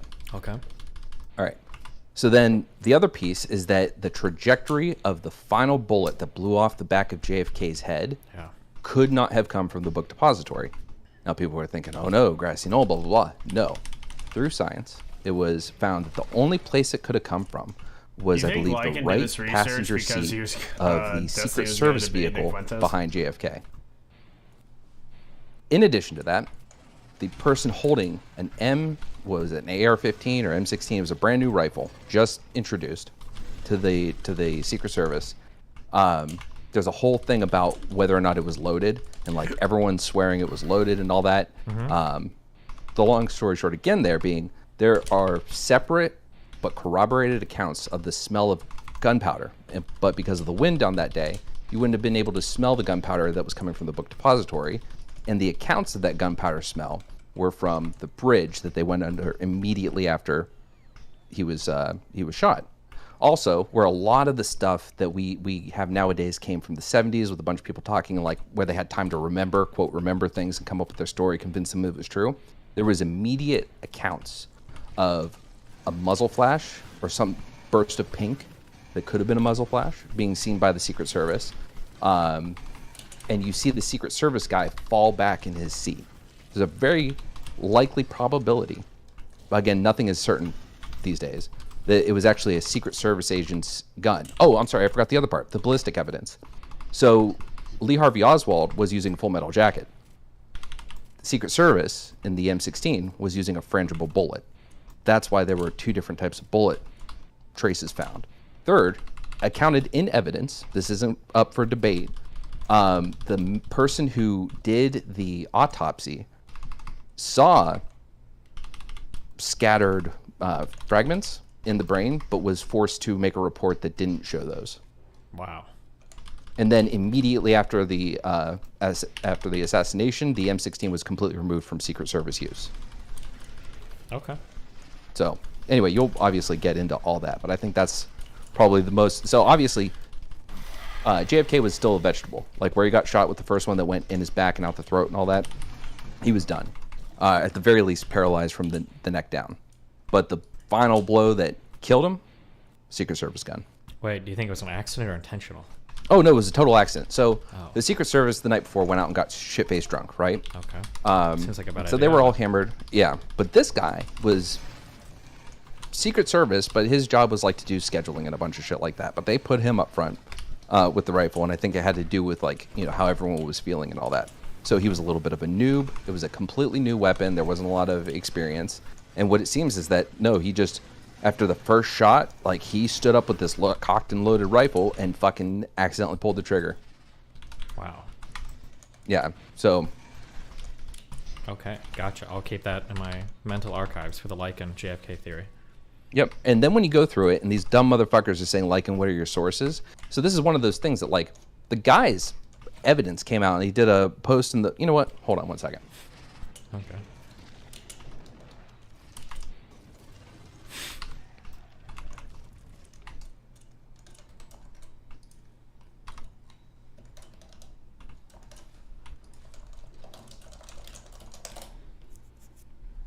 Okay, well, Lycan is doing that. A couple people are asking me about the court case stuff, okay? So I'm in talks right now with 2 lawyers, but I think people are a little bit sketchy because of the internet nature of everything that's going on. If you know any litigators in Canada that do, I've reached out to a couple legal firms as well, but I'm waiting to hear back responses. I don't know if fucking people are just busy in Canada with legal shit right now, or if the online nature of everything is just too spooky. If you know litigators in Canada that sound like they'd be up for this, I prefer somebody with some trial experience that has like litigated similar cases to this. So don't email me somebody that does like a lot of real estate law that's a fan, no offense or whatever, but like, so somebody that has like some experience, preferably in like some kind of online defamation stuff. And then also like, I'm not trying to shit talk anybody, I swear to God, but like actual lawyers that are in practicing firms right now. Not like people that do stuff on YouTube. I'm not shit talking YouTube people. That's really cool if they do that. But like people that have like ongoing like experience and everything and are like current litigators that are currently practicing and everything.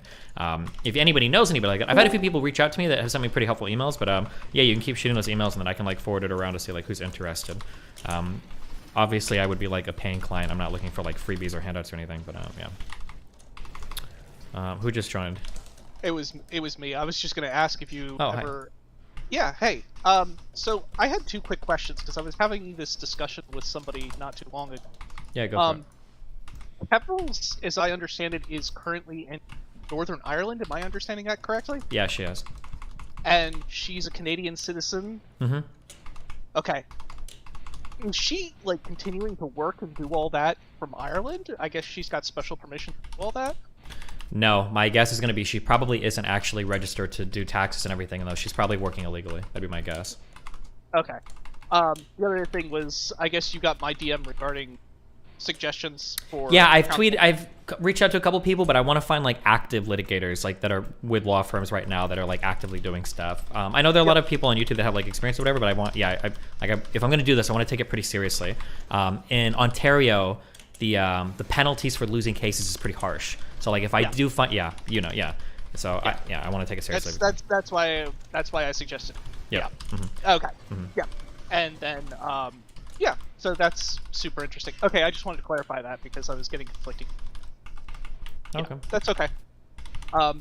Otherwise, good luck with, I guess, binging of you. Festo. Your mic is cutting in and out a ton. I don't know if it's the. Oh, it's probably the voice gate because I'm used to doing push to talk rather than gotcha. speaking. So, Good luck. Okay. If you need anything, drop me a line. But otherwise, have fun. All right. I love you, buddy. Be careful. Take it easy. Bye. Somebody donated and said, frangible ammo was created a decade after Kennedy was assassinated. It's also underpowered training ammo that would never be used in self-defense or any service. Uh-oh. Lycan. I think that's about your theory. I mean, maybe frangible is the wrong word for it, but the point is the bullet fragmented. It wasn't a full metal jacket that goes through and through. Suck my dick. Nice. Also, someone who said the book depository. Listen, the theory isn't that some dipshit shot 3 fucking shots to the president. That's not it. The point is that the number of bullet... so, when you looked at the bullet casings up in the tower where he was, where Oswald was, there was one that was completely out of place, like distance away from the others. That one would have been the one that, while walking to his nest, he racks it, pulls it out, loads the next one in, and then he takes place. Also, it was dented. So the angle from there, yeah, Oswald shot the president. Oswald definitely paralyzed the president. The one bullet that's in question when it comes to the ballistics is JFK's head being blown off. Jesus. That's the one that hit in the bottom right of the head, I believe. I don't know if you thought about this, but if you thought about having someone else release the document Keffel's, honestly, I'm worried about it getting written off because of the messenger. I don't think stuff that I would ever publish is going to get written off. People might not like me, but I think I'm fairly credible in most of what I've done. Like, the only people that call me liars are people that are just like desperately trying to paint me off or write me off as a liar. But it's not like, I don't think there were people that didn't take my Vosh thing seriously because of who I was. I think even a lot of his fan base like saw things, and I saw a lot of those complaints being echoed in his community. So I'm not really worried about that. Also, I would never work really hard to like get a bunch of like factual information compiled and everything and then like give it to somebody else. Like if it was a credible document, why wouldn't I want to use that to continue to build my reputation?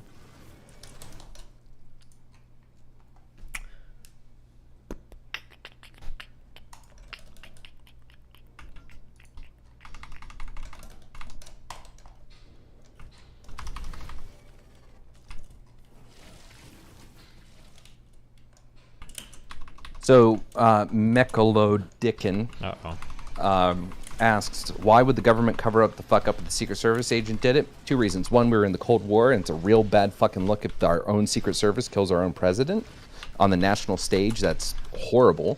And 2, the fucking Secret Service would not want to be fucked like that. So back in the day, things like the Secret Service, the CIA, the FBI were not as heavily regulated and watched over as they are now. They can get away with a lot more shit than they did.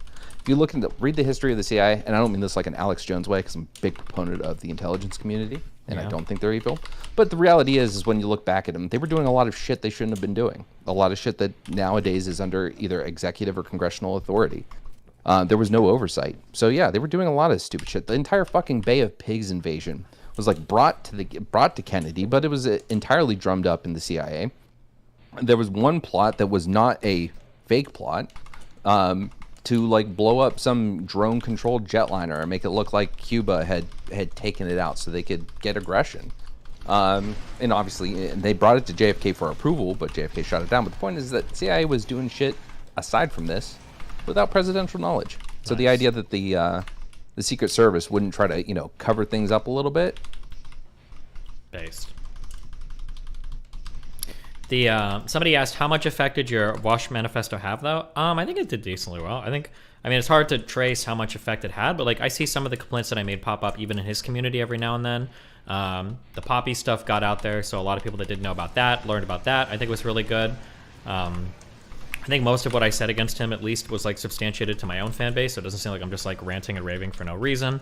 I don't know. His growth like almost completely stagnated too after that. Although I will say, congrats to Vosh. I think he picked up another 1,000 subs after a few months of hard work, so good job.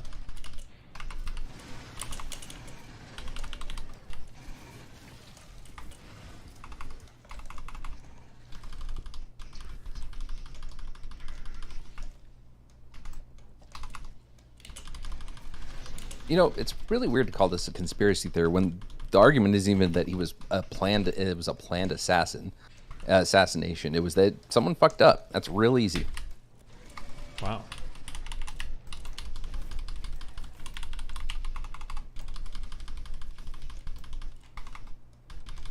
Anyway, I'm sorry. I derailed. Yeah, I am a little bit. I gotta go. I lit a fire outside. I'll talk to you later. Be careful.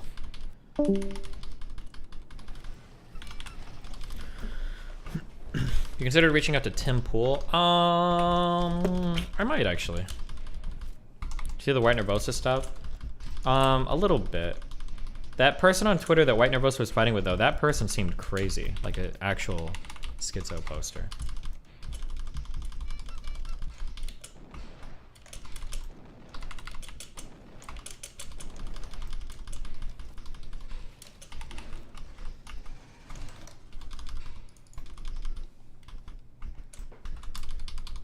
After previously sharing my docs, oh, that's fake. Jesus. There's one problem. Destiny's a prolific ban evader, which means the only way to deplatform him would likely require imprisonment or death. Hey, if you see death threats about me, you should report that shit too. These people are fucking insane. Jesus Christ.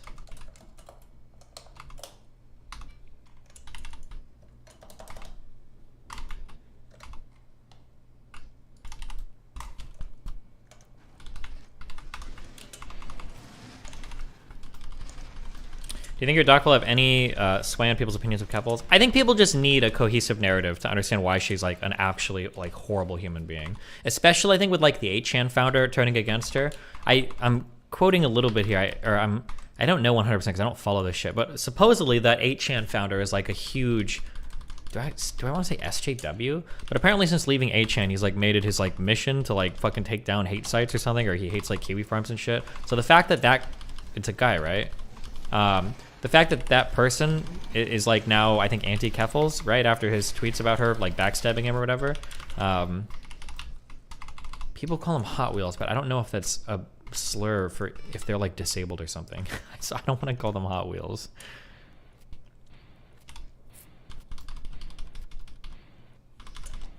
It's a meme. It was his username. Oh, okay.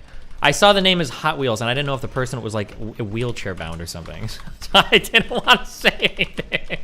I don't fucking know, guys. Jesus. He calls himself like, they are severely disabled. Okay, I don't fucking know. He is wheelchair bound? Okay, well, Jesus Christ. Thanks. Fuck you guys.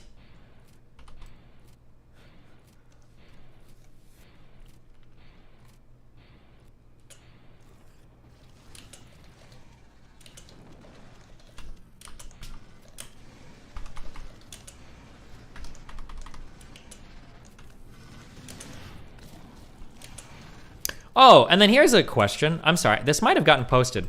Keffals was gonna do you remember when Keffals said she was gonna do that stream of me? And then she got banned on Twitch because she had the literal F word and my face and everything and the thing. Did she ever actually do that stream? Did she upload it to her YouTube later or something? Or was it anything? Was there anything in there?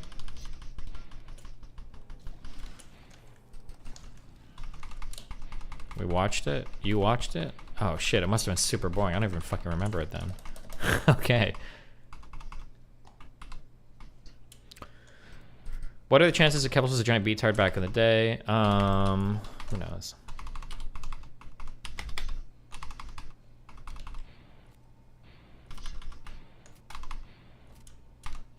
That's when you said you felt bad for? I truly don't remember at all. So it must have been really lackluster.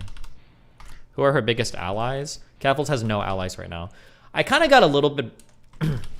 we got a little bit blackpilled on the media for a second, but I don't think I'm actually super blackpilled on the media. I think the issue is, I think the problem is, she has like 2 or 3 close journalist friends. One was that Taylor person, and then there was another Kotaku writer, I think. I'll get more into this in my doc.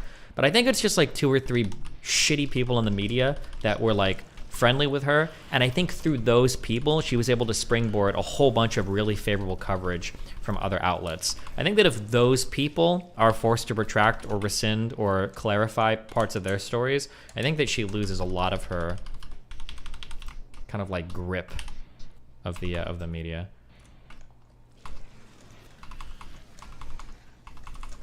Are you willing to weigh in on if someone in a pic has a BBL? I'm not sure.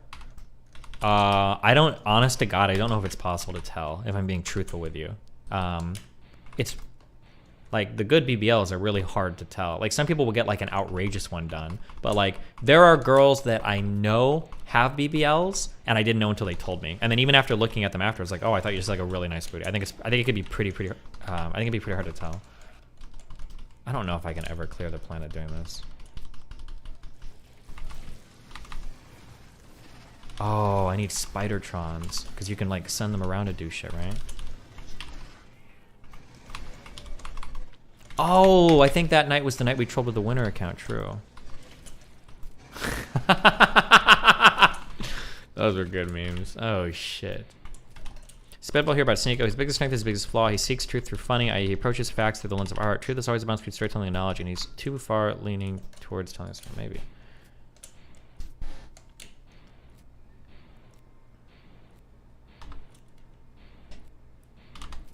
There is the plague research that eliminates or that exterminates all life on a planet.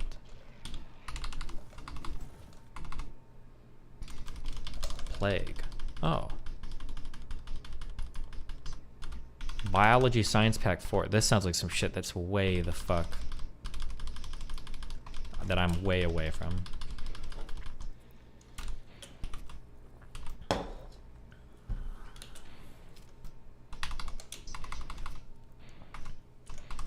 New lore. He literally made new accounts on Twitch and even tried to butt in on other streamers trying to work his way back in. He's done this before on multiple levels. He's done it for years on multiple platforms. When you guys see shit like this, you should say something. What other accounts has he made on Twitch? When have I ever done this before?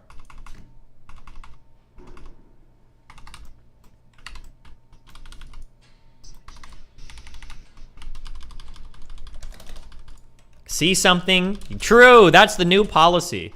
See something, say something, guys.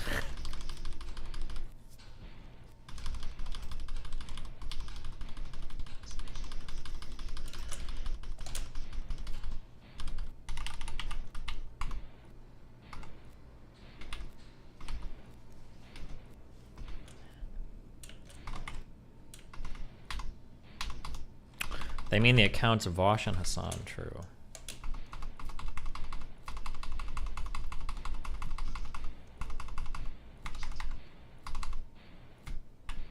$55 grain, 556 loads using the original issued M1676 weren't considered frangible. Dude, people are fighting hard on my super chats over JFK shit.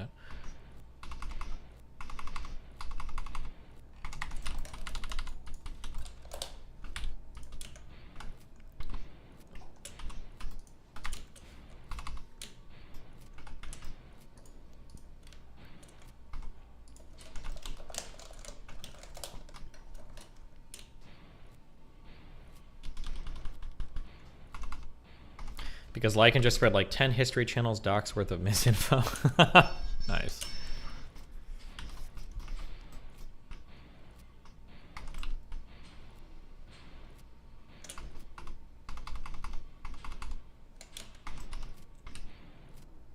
Oh, also, hold on, let me go over some of these titles. If you have any information, when I say information, I mean like harder to find information, not like obvious shit that is one Google search away. No. But if you have any more information related to like Chloe, Julie, or Near, feel free to shoot me an email on that too, because that's also stuff we're going to be going over. Because I think there's some really relevant stuff related to that too.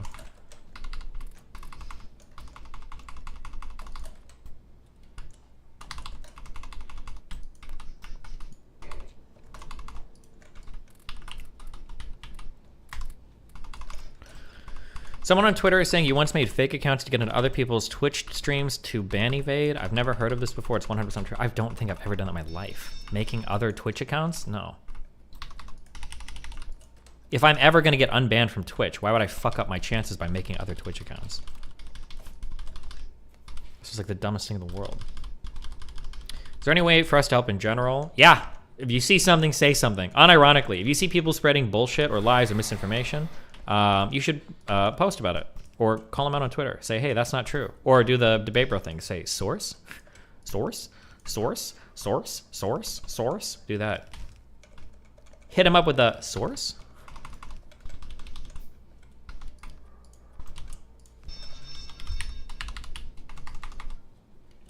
Why not ask to join the Medicare Josh stream coming up? Because as much as people try to say, I don't like kiwi farms. Don't like them. Don't necessarily support them. I'm not like a big fan of them. I don't know how. I don't know what Medicare and Josh are planning on talking about.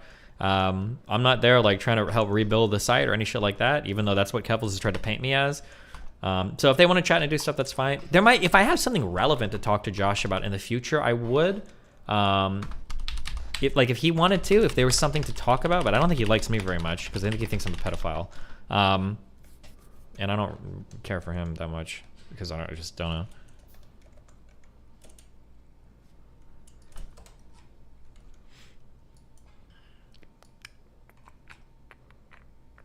Oh, nice. There's more volcanite down there. Yes. Josh said he'd never talk to you? Well, how long ago was that? Because I think he might have been reconsidering it, but...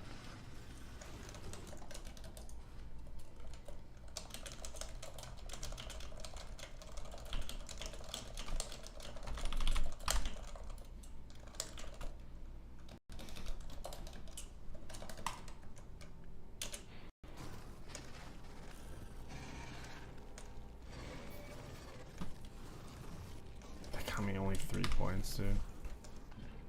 Abba is talking to you in YouTube chat. Why? Hop in Discord. Did Destiny see breaking points coverage of the Kiwi from Saga? No, but one thing that me and Jesse have learned is that like if you don't know anything about internet culture, just if you're an aspiring journalist, well, you probably do know stuff about internet culture if you're in my chat. But if you're an aspiring journalist, you don't know anything about internet culture, please just stay the fuck out. Shut the fuck up. You don't have to write an article and everything. You don't know anything about this place, so please just get the fuck out. Don't come here. Don't say anything about it. Don't write about it. Holy shit. The amount of people that will so confidently trudge into this arena and just start writing stories about shit that they're clearly like not even willing to do a base level homework on is so fucking cringe.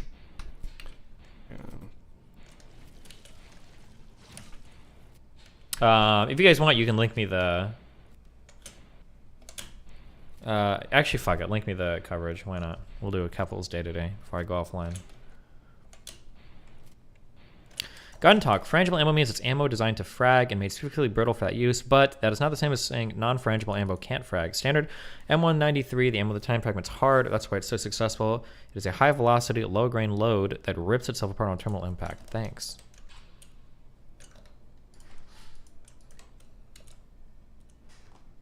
This was the big twit Kiwi Farms that basically every journalist retweeted. Any thoughts about it?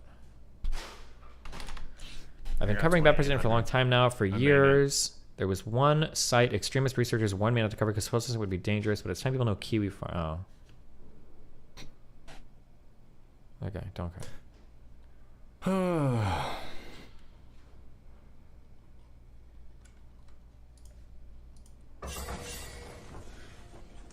Jesus. Is that...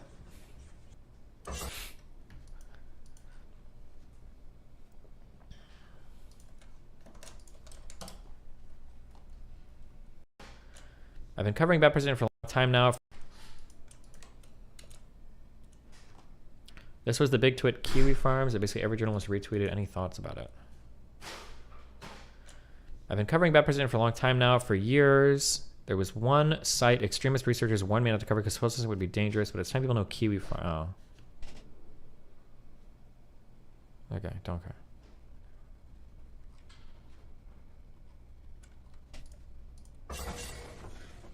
Jesus. Is that...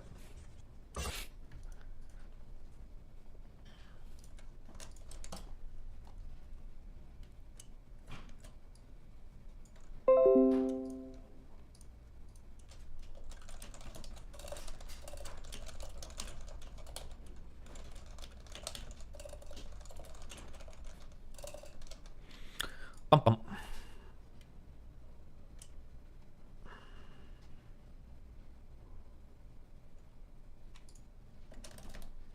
All right, Saga, what are you looking at? Well, Anytime that I see a person, a website, or something else just disappear from the internet overnight with the cheering on of the mainstream media and the near total unanimity from the commentariat, I got a lot of questions. The difficulty in parsing the stories that I'm about to get into is the level of sensitivity which we teach, scrutinizing basic facts, and the notion that simply questioning people or standing up for a principle is in some way a total endorsement of the cause. So with all that out of the way, let's talk about Kiwi Farms. Personally, I did not even know this website existed until this controversy. Oh, he misspoke. It is essentially... Can we take anything he says seriously? So with all that out of the way, let's talk about Kiwi Farms. Personally, I did not even know this website existed until this controversy burst forward. It is essentially a 4chan or 8chan style message board where people post a lot of crazy stuff. Like the cultures on those boards, a lot of it is mean-spirited. Hey, hold on. It is not a 4chan style message board. Why would they say that? But okay. And awful indeed. One example, they hosted a video of the Christchurch massacre. Or would you say that? Is it, if you have like a thread and there are posts on it, is that considered a 4chan style like message board? Is that, or does 4chan just mean bad? Certainly, they've been linked to harassment campaigns, which in the past have pushed people to suicide. It's important, I'm going to lay out exactly how obnoxious that website is, because as usual, the edge cases are where precedents are made for speech on the internet. Things burst to the fore over the last month after a Twitch streamer known as Keffels, or Clara Sorrenti, began a campaign to get major internet service providers to drop Kiwi Farms. Sorrenti, a trans activist who unquestionably has been targeted and harassed by people from Kiwi Farms and across the internet, was pushed to make this public campaign after she, quote, got swatted. Now, for those who don't know, swatting, it's a really horrific tactic online trolls will use that effectively involves calling in the police to an internet personality's house, claiming that they are in an imminent danger or imminent danger to someone else. This happened both to Sorrenti, it's happened to broadcasters like Tim Pool, many other internet personalities over the years. It's an especially violent... I will reiterate this for the 50 millionth time. Keffels was not swatted. That is not true. That is totally fucking made up. She was never swatted. Well, I don't know if she got swatted in Ireland or not. I can't speak to that. I don't know how much is made up past that point, but in Canada, she was not. An awful thing that has evolved. Sorrenti's campaign was rooted in the fact that Kiwi Farms appeared to be the epicenter of harassment against her. Now, Sorrenti's main target was a company called Cloudflare. If you're not familiar, effectively acts as... Explain? Swatting. Why did they come knocking the door? Swatting somebody is when you call the police and you make it sound like somebody has a weapon and is either murdered somebody or is about to murder somebody and is suicidal at the same time. The reason why you do this is because police have to show up with no search warrant. They just fucking show up, they're ready to break down the door, and they'll potentially use lethal means because they think there's like a threat there that has some sort of weapon that is like presenting a clear and present danger, and there's like hostages involved. So there's like a time thing, there's a weapons thing, there's like an immediacy, urgency, all of this. That is what swatting is. Cops showed up at her house with a fucking search warrant that people had gotten basically the cops to get because they were like sending emails out in her name. It was bad. Like the cops showed up with a search warrant for stuff that like wasn't related to stuff she'd actually done. It was fake, but that is not swatting. I don't know, but I would call what they did to Keffels swatting. It's not. I'm not gonna let you do stolen valor on that either. People doing fake shit for the police to show up and stuff is really bad and it's not cool, but that's not swatting, okay? You don't get to call that swatting, all right? That's just not true. Didn't they fake a call saying she was gonna shoot a bunch of cis people? No, they sent emails out in her name. The cops knocked on the door and they showed up with a fucking search warrant, okay? This was not swatting, okay? Swatting typically involves, in Canada they call it dynamic entry. In the US, we can call it no-knock warrants, but it's usually gonna involve the SWAT team showing up with like police breaking on the door and shit because they think you're like ready to kill somebody. What would you call it? I don't know what you would call it. I don't know if there's a name for that kind of stuff, right? I haven't been swatted 3 times, okay? I have had the FBI show up at my house 3 times though, because people have sent out fake emails or because people have sent out fake tips, but I wouldn't say I've been swatted by the FBI 3 times. It doesn't make sense. That's not what swatting is.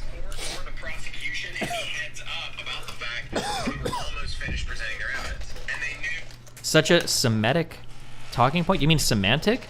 You're a permaban. Bye. It's not semantic. Go experience both. It is absolutely not semantic. It is absolutely not semantic. Yeah, I don't know what else to tell you. If you think it is, you're just wrong. Or you have no respect for or understanding of what any of the terms actually mean. I think it meant pedantic. He typed Semitic. I'm assuming he meant semantic, but...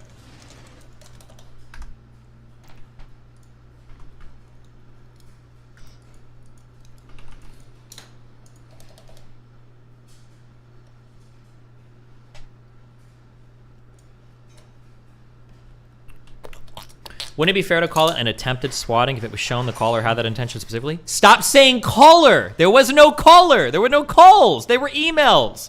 There is no caller! There was no caller! Don't say caller! There wasn't a caller. Do people think there was a caller? Wait, was there another event that had a caller?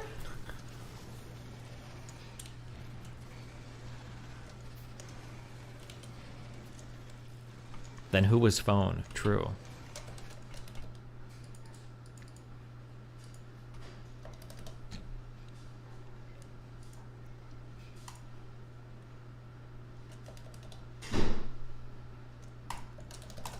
That's all right. It'll all come out in the manifesto. Is a security service for websites that prevents it from being subject to denial of service attacks. In the modern internet, it is almost thought of as a utility, as it ensures those websites with high traffic or controversial ones that your service will continue to date has no real market competitor. Cloudflare, before the last several years, cast itself as a free speech absolutist company. In 2011, the company ridiculed the idea it would take down an objectionable website, specifically noting, quote, Cloudflare is firm in our belief that our role is not of an internet censor. There are tens of thousands of websites currently using Cloudflare's network. Some of them contain information I find troubling. Such is the nature of a free and open network, and as an organization that aims to make the whole internet faster and safer, such inherently will be our ongoing struggle. In effect, Cloudflare's declaration was inherent to an open internet is society's problems. Cloudflare? That by trying to litigate speech outside the bounds of what is already against the law, in this case specific doxing or someone's personal identity publicly, child pornography, and other things, they would err on the side of not deciding who and what is on the internet. Over the years, Cloudflare and its CEO provided service to he websites just doesn't give a from fuck. Al-Qaeda, white Based. supremacists, but everything changed after the Great Awakening of 2017. After years of ridiculing the idea that the $20 billion company could decide what to censor and what not, the bounds of the law, the Cloudflare changed its position. The CEO, Matthew Prince, wrote in 2017 after the Charlottesville riots, he was suspending service to a white nationalist website called The Daily Stormer. He wrote, I'm almost a free speech absolutist, and quote, I woke up this morning in a bad mood and decided to kick them off the internet. He underscored, quote, it's important what we did today, not set a precedent. Prince acknowledged that under U.S. law, he is allowed to effectively ban whatever he wants, and noted he probably should not be allowed to do that. It was a major demarcation point for the internet. Of course, it came at one of the most fraught points in Trump's presidency. The entire problem, of course, is that once the seal is broken, despite Prince's promises, it has now happened again and again. Cloudflare next acted when it took down 8chan in 2019. The cause for the denial of service was the fact that El Paso gunman had posted his screed to the website before going on his killing spree, and Cloudflare noted that the Christchurch shooter had done so as well. In his decision, here's what Cloudflare said, quote, the rationale is simple. They have proven to be lawless, and that lawlessness has caused multiple tragic deaths. Even if 8chan may not have violated the letter of the law in refusing to moderate their hate-filled community, they have created an environment that revels in violating its spirit. Notice that phrase, even if 8chan may have not violated the letter of the law. This itself is the problem in a whole nutshell. We have one company which is basically capable of this. They started out for free speech. As what happens in societies, there are really some sick and terrible people who use the internet, like exist. And much to the chagrin of many users in the free speech era, as long as those people don't break the law, they don't lose their freedom. Now, of course, it's Cloudflare's right under the current system. They can do as they please. And the reason I'm framing things is this way, because getting bogged down in those exact details of who harassed who or who didn't is genuinely beside the point when we're talking about exact policies which govern the entire internet, the method of mass communication in 2022. So with all that exposition, that brings us to the latest episode. Cloudflare continued after the denial of service to 8chan to say that it stood for free speech and did not want to act in a similar manner. After the Sorrenti continued her campaign with the help of mainstream media supporters who rallied to her cause, Cloudflare initially responded they were sticking to their guns. The CEO noted that the company regretted taking down 8chan and Daily Stormer, saying they were, quote, troubled by it, especially because it encouraged foreign governments to campaign for their websites and to drop service to drop human rights organizations in their countries. The CEO and other executives argued Cloudflare should be treated as a utility company on the internet, saying, quote, Just as the telephone company doesn't terminate your line if you say awful, racist, bigoted things, we have concluded in consultation with politicians, policymakers, experts that turning off security services because what we think you publish is despicable is the wrong policy. I agree with that, while acknowledging that what was done to Sorrenti and the threats against her are horrific. Here's the problem. The moment Cloudflare realized major enterprise clients might drop them because the mainstream media started asking why they supported harassment, they reversed course literally overnight. 72 hours later, the company reversed its policy, saying that they were immediately going to drop the website Kiwi Farms, saying, quote, the rhetoric on Kiwi Farms site and specific targeted threats have escalated over the last 48 hours to the point that we believe there is an unprecedented emergency and immediate threat to human life, unlike that we have previously seen from Kiwi Farms or any other customer before. That moment. Keep in mind that that elevated threat, there is zero evidence, and I think there's contrary evidence after Jesse's show. I haven't listened to it yet. I've only talked to him about it. But that the one threat or whatever that did happen didn't even come from Kiwi Farms. Like that docks outside of Kevil's Ireland apartment or whatever. But I have to listen to Jesse's thing. I don't know exactly what he released for that. Moment was celebrated by Sorrenti by the mainstream media. They cheered on the decision, including censorship advocate Taylor Lorenz at the Washington Post. The issue is the facts do not line up with Cloudflare's version of events at all. Cloudflare claimed, miraculously, things had changed after it published its defense of Kiwi Farms, citing a so-called imminent threat to human life. But as journalist Jesse Sengel has uncovered, there were exactly two violent threats that were published on this website. Both were immediately yanked down. Sengel's version of events reveals that harassment against Sorrenti was undoubtedly happening, that Kiwi Farms was a major place for it, but that within the bounds of current law, it appeared not to violate it. Here is where I see the problem. Cloudflare, the mainstream media, others are effectively now establishing a new rule for the internet. If you can get enough people to complain, if you can get the media on your side, and effectively if you can claim your life is in danger, whether true or not, you can get a website taken off the internet. Can't prove it, but man, wouldn't it be convenient if that bomb threat was made by somebody in Kevil's camp? Wouldn't that just be so convenient? Now, who knows who actually made it, because, you know, I guess we'll never know, but just to show you how bipartisan weaponization of personal grievance can be, here's Marjorie Taylor Greene also advocating for taking down Kiwi Farms because it may, again, may have been the place where a similar swatting incident was organized against her. But isn't it concerning that such a website exists? So, like, why does that even exist? That website needs to be taken down. There should be no business or any kind of service where you can target your enemy. That's absolutely absurd. When removal of websites is on the table, any aggrieved party will seize on it for their own benefit. Kiwi Farms is now dead. That's not really an exaggeration. As the administrator of Kiwi Farms says, it will likely never be available on the open internet again. I underscore, litigating the exact facts of the exact threats belies the point. The point is, this power cannot and should not reside with a single company. And these single points of failure should not be litigated by pressure campaigns and vibes. We need rules, actual rules, laws in place that govern this thing. Otherwise, just as we see with Cloudflare's evolution, the rules simply just change with the times. In fact, after Cloudflare's decision, Kiwi Farms has now been dropped by its competitor. It's been removed from the Wayback Machine, meaning you cannot even read its archive. Iceland seized its domain in the country. Google delisted it completely from search results, and Google Voice has booted the administrator.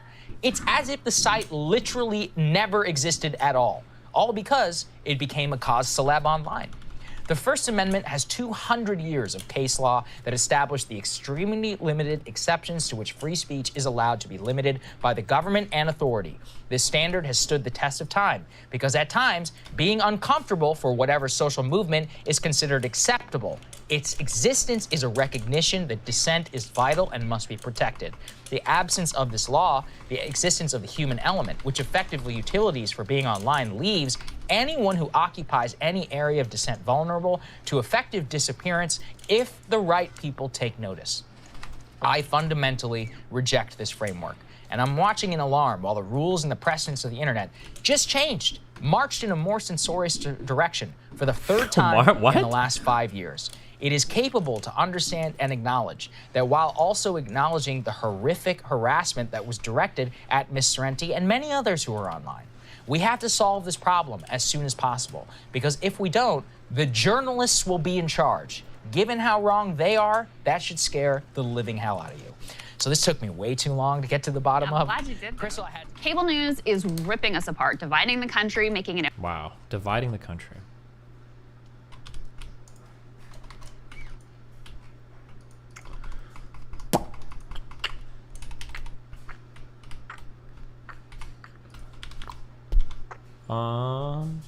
Did you say the Jesse stuff went public today, or is it still like paywalled?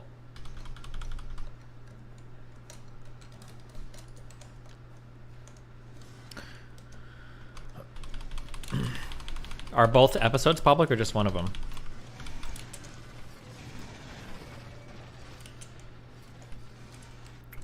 Dino Mash is defending you on the new Vosh thread? Wait, Dino Mash? You mean the Dino Dan guy or whatever? That would be wild if that was the case, because that dude was like my #1 hater. Wait, hello? Hi, Destiny. Somebody just let me know that you were working on a document, possibly, that coming out in the next few days. Is that true? Yeah, what about it? I am also working on a document, probably not very large, but I'll probably be done with it in the next day or so. So I'll send it to you as soon as I think it'll probably be related. So. What, a bit related to Keppel stuff, or? Yeah.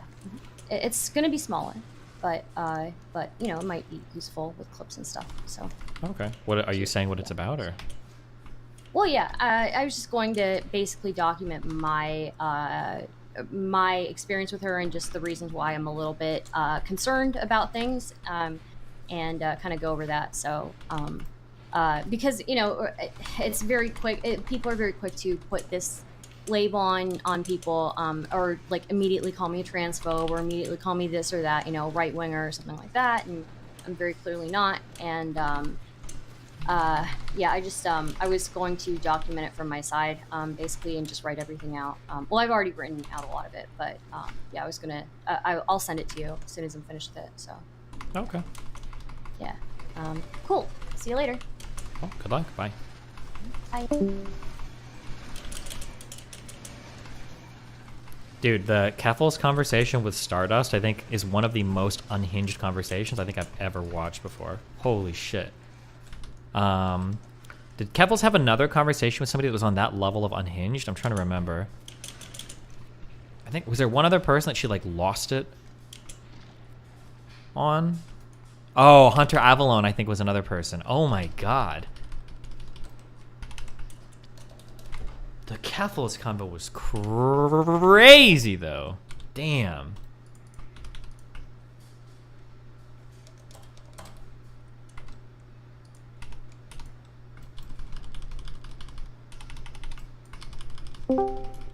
So sorry. One last question I had for you. How long do you think you're going to have your thing out? Just so I know how long I have. My goal is to have it done in 2 or 3 days. I'm gonna try to do crackhead work ethic on it. Okay, all right. Then I'll try to get it to you either tonight or tomorrow. So. Okay. Cool. Thank you. Bye.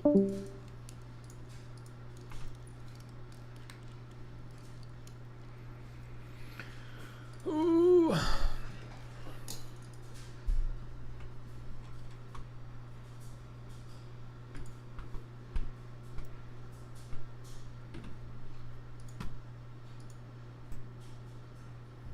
Here is her reasoning for why she was actually swatted. Hey, buddy. Hi. Wait, hold on. Give me 1 second. One of the last. Oh, fuck. I got a commercial. Okay, what's up? Was that too loud? Oh no, I thought I had a video loading, but what's up? All right. How's my audio levels? Good? Or Or do you want me to turn it up? No, I think it's actually okay for once. What's up? I'll take that. So listen, I don't know about your full history with this Keffels individual. So as an outsider looking in, seems like you guys are about to have a quote unquote e-war, where you guys kind of go back and forth online. And I don't know, I've briefly jumped into streams every now and then and heard you talking about her, and it seems like it's very emotionally charged for you. You get really like pissed off about it. But take this for whatever advice it is. If you're gonna have this battle in the mainstream, and it just sounds like you're gonna do, I think you're gonna have to be very careful about your messaging and the way that you fight and what you fight on. Because I haven't heard everything that you have to say. Maybe you got a bunch of great points, but you earlier when you were fighting on the swatting point, even though you may have been technically right, I think for most people who hear you and don't know your content would probably look at you and think you sound like a hater. Well, good thing this isn't a presentation of any like actual document and just me talking on my stream then, huh? Fair point, but these clips are going to get played. Literally everything I say gets played a million times by her. She's made up like a trillion lies about me. I don't really care much about it until I do my actual publishing document, and then that'll be like my official YouTube video and everything. So I think you should care, though. I think you should care, and the reason why I think you should care is the reason why you care about what words you use when engaging with Nick and his crowd, because you understand that how you go about the messaging really matters in regards to how you convince people and how you get your point across. And so I know one person said you were being pedantic.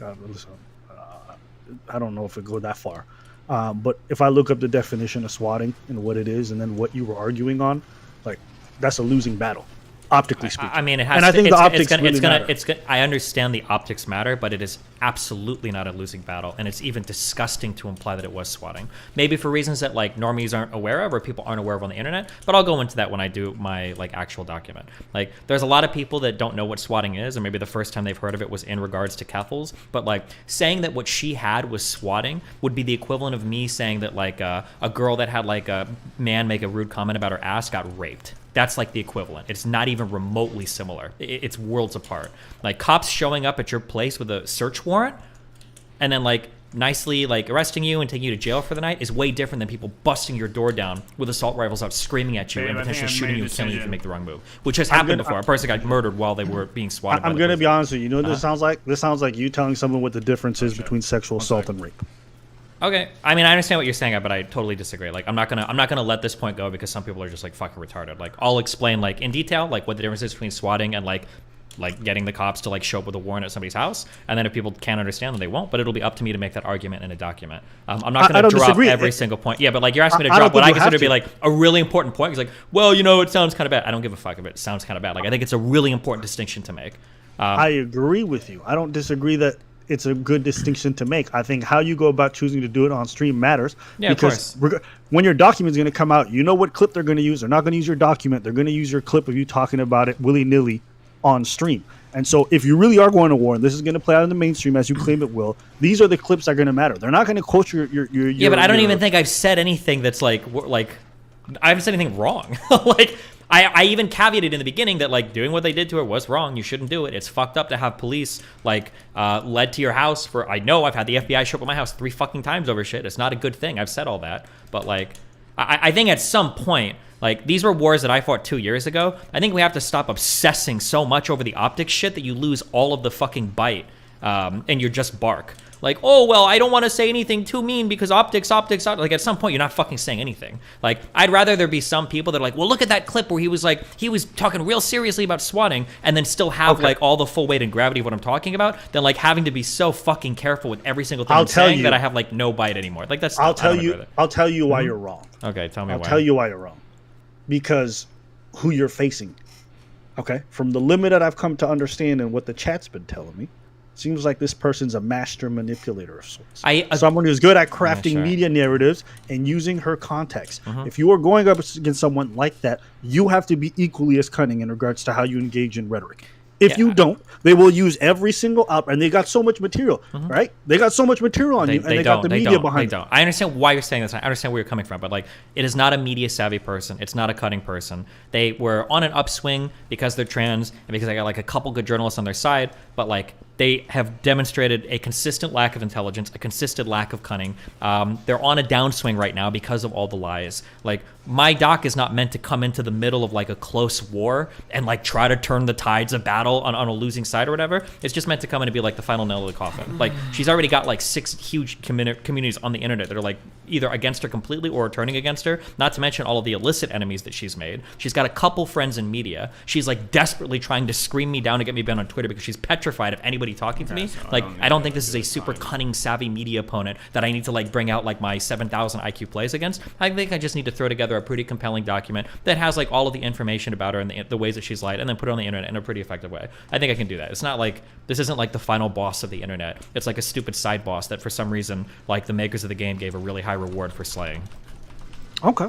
All right. Well, listen, man. If you tell me she's not that smart and you're gonna crush her and you're confident, then go about it. I just, I don't want you underestimating the wrong person. All of a sudden, CNN starts doing fucking news coverage of Destiny, bringing up all your greatest hits, and all of a sudden you start getting the wrong media attention because, I could definitely see a news piece coming out on you, and I wouldn't want that. So, but if you're confident that things are gonna go well, then I won't say no more. But I just wanted to let you know, as a normie myself, who's not really like, I haven't been hearing all this stuff and just hearing you speak about like the difference between this and swatting or whatever. As someone who knows you, I don't care. But if I was just an objective person on the outside looking at this whole thing and hearing you being so precise on that, and then finding out your history, I would look at you a little bit funny. It's like, why is he trying to tell me the difference between sexual assault and rape in this moment? It sounds like he's being minimizing. At least that's the tone that I heard when I was listening to you earlier. So I just wanted to be able to say that. But it sounds like you're very confident. Sure. So I mean, I am going to minimize to some extent because she used this event to scam $100,000 out of the trans community. I mean, like, this swatting incident that she speaks about was like a center point to her scamming $100,000 from people to try to like start a legal fund against the police, which she's totally abandoned, but she kept the money for. So to some extent, there's a reason why I'm trying to like draw distinctions. But like I said, that'll be presented as part of like a larger story when I do my little document, rather than me just talking off the So you're doing like one of them 3-hour manifesto type things? I want to keep this one probably short, like an hour or two at the most, because it's just focused on one person and then like 4 or 5 like key events or things. It's not going to be like a whole 6-hour ordeal. Like, it'll be a pretty short and concise thing. Bro, why don't you do one of them like 10-part docu-series things where it's like part 1, how she scammed the trans community to dox people. Part 2, how she fakes her own swatting. That shit would be fire. Some short 10-minute clips. You've never done that before. Well, that'll be August's decision when he goes to make the YouTube content. I'm just saying it's something to consider. I know I click because sometimes you'll watch long form podcasts, and what ends up happening oftentimes is the short clips from the podcast tend to have more views than the entire podcast itself, just because the titles are so alluring. Oh yeah, so, like, 100% issue specific. I think August is finally taking that stuff seriously because he's been slacking before, but this was like the first. It was like the first month that he finally took one of the side channels seriously. He got like 2 million views on the channel, or 3 million now. So I think he's finally taking the side channel seriously, and he's using that for like shorts and clips and stuff.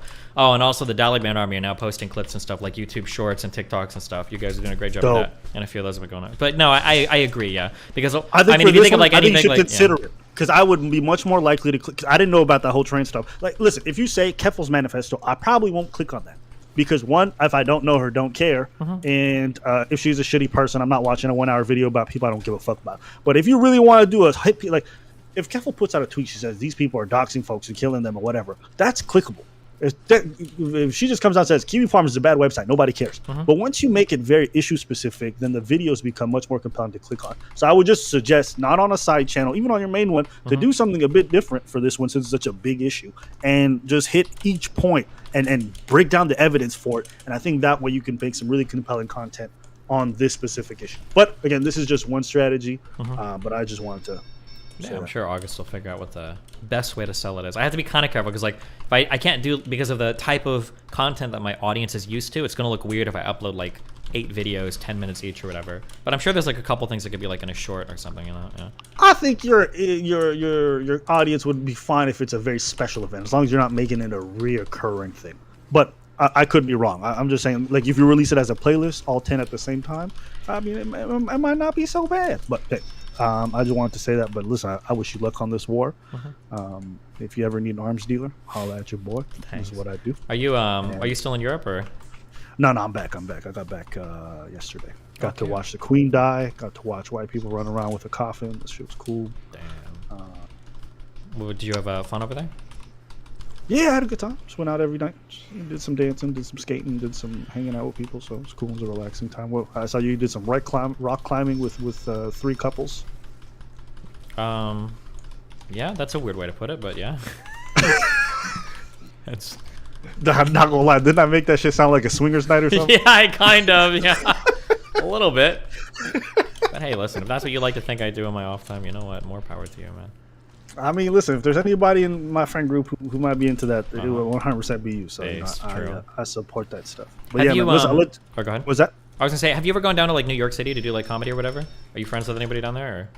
Nah, the comedy scene in New York is interesting because if you want to get on at the Cellar and stuff like that, you got to know some of the headliners and stuff. And even though I know comics who headline there and do stuff like that, last thing I want to do is be asking them for favors to get on the show. So I've always kind of skipped it. I've done Los Angeles and I've done a lot of other American cities, but I've never done New York specifically. Gotcha. I feel like if I go to New York to do stand up, I'll just like book my own venue and then just sell a show to fans and then just do it that way. When you do comic stuff in Montreal or in Canada in general, are you usually like trying to sell your own events, or are you trying to get off other people's?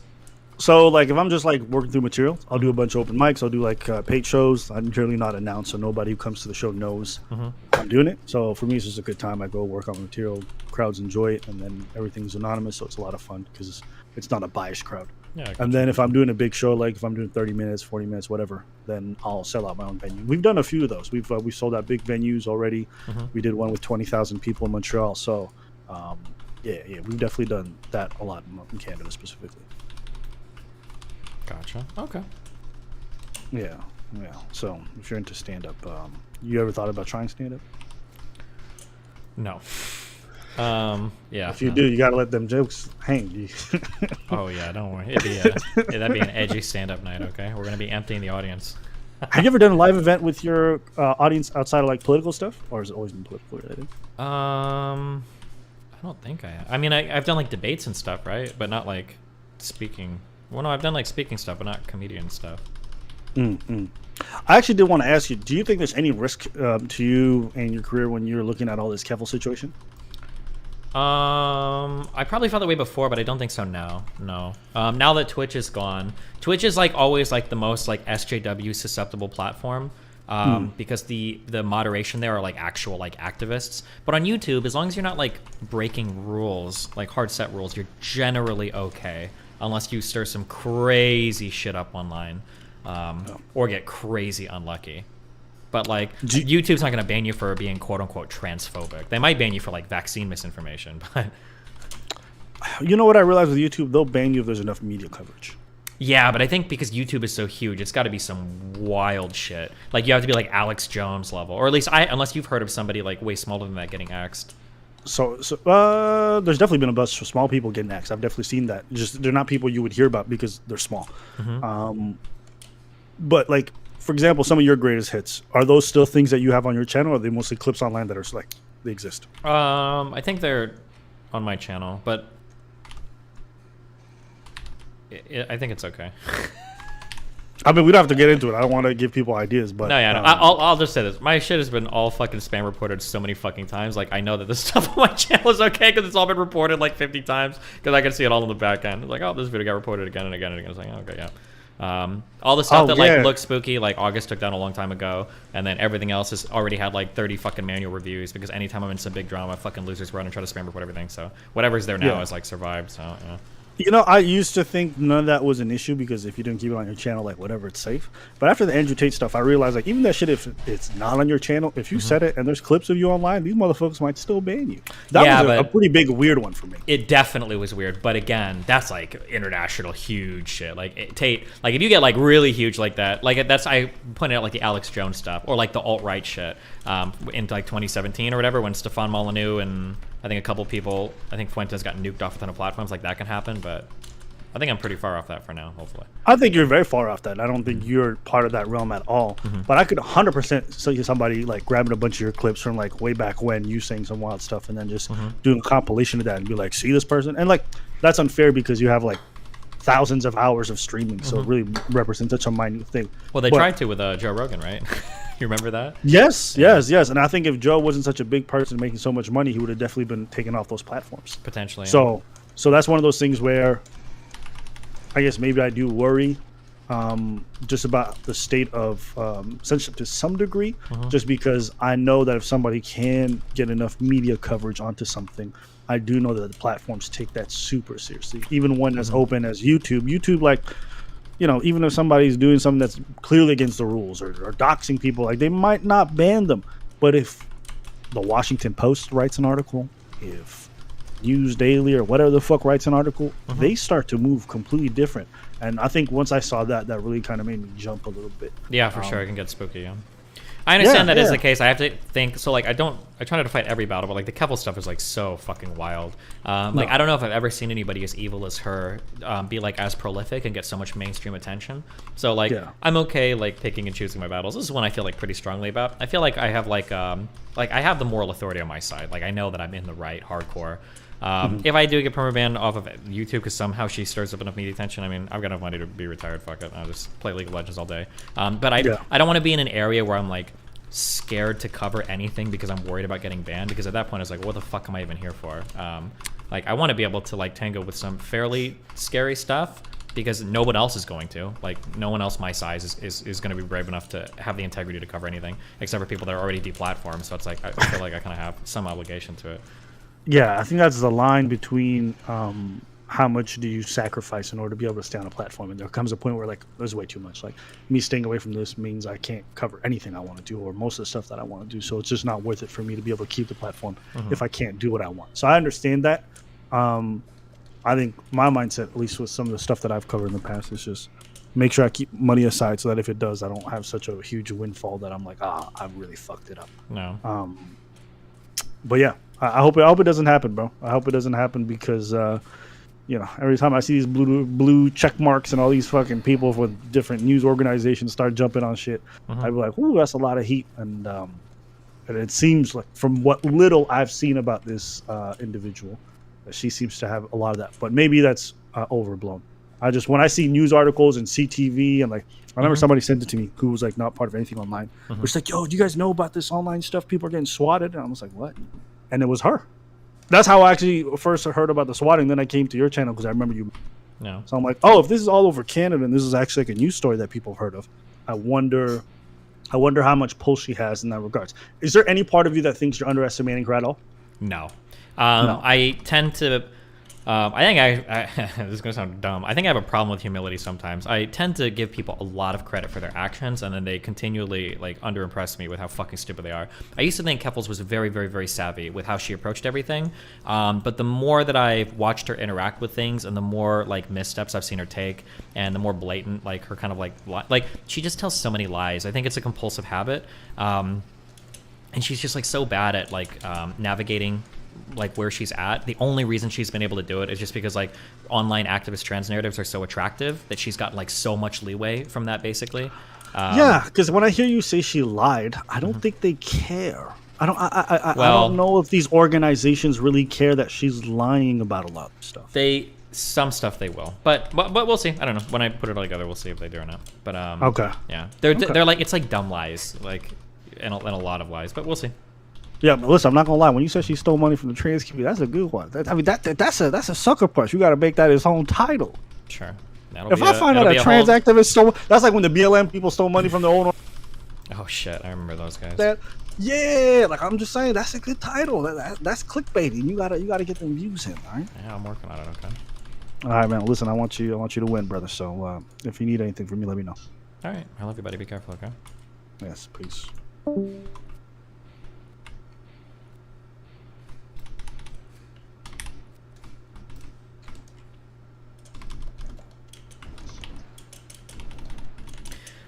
Here's another thing that people are saying. I see this pop up a lot in chat. People are saying people that donated on the GoFundMe don't care that she lied because you can see that nobody on Twitter cares. The people on Twitter here, this is a guess that I'm making. I can't know this. I can never prove this.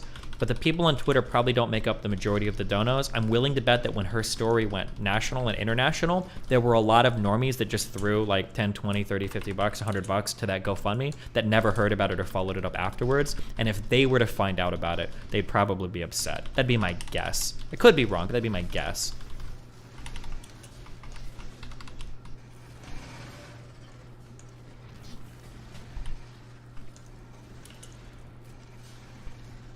She blocked people who were upset about their donos? Is that true?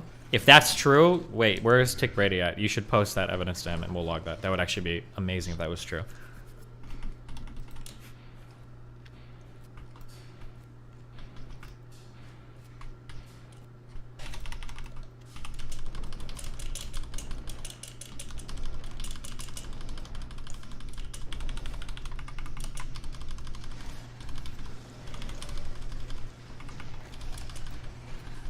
Did you watch her information debunk stream? No. We'll watch. We can watch Jesse's show or two. Give me 1 second. Do you have fear that she has extra receipts we don't know about that would jeopardize our claims? Wait, Wind, you're part of the group. You should know the answer to that.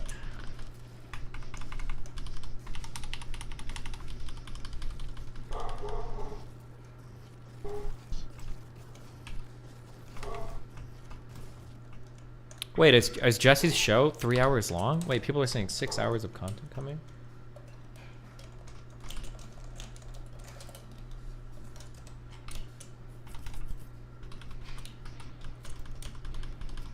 What are the chances that there's like a ton of people that have respawned over here, these areas that have already cleared? Is that possible that they could be doing that?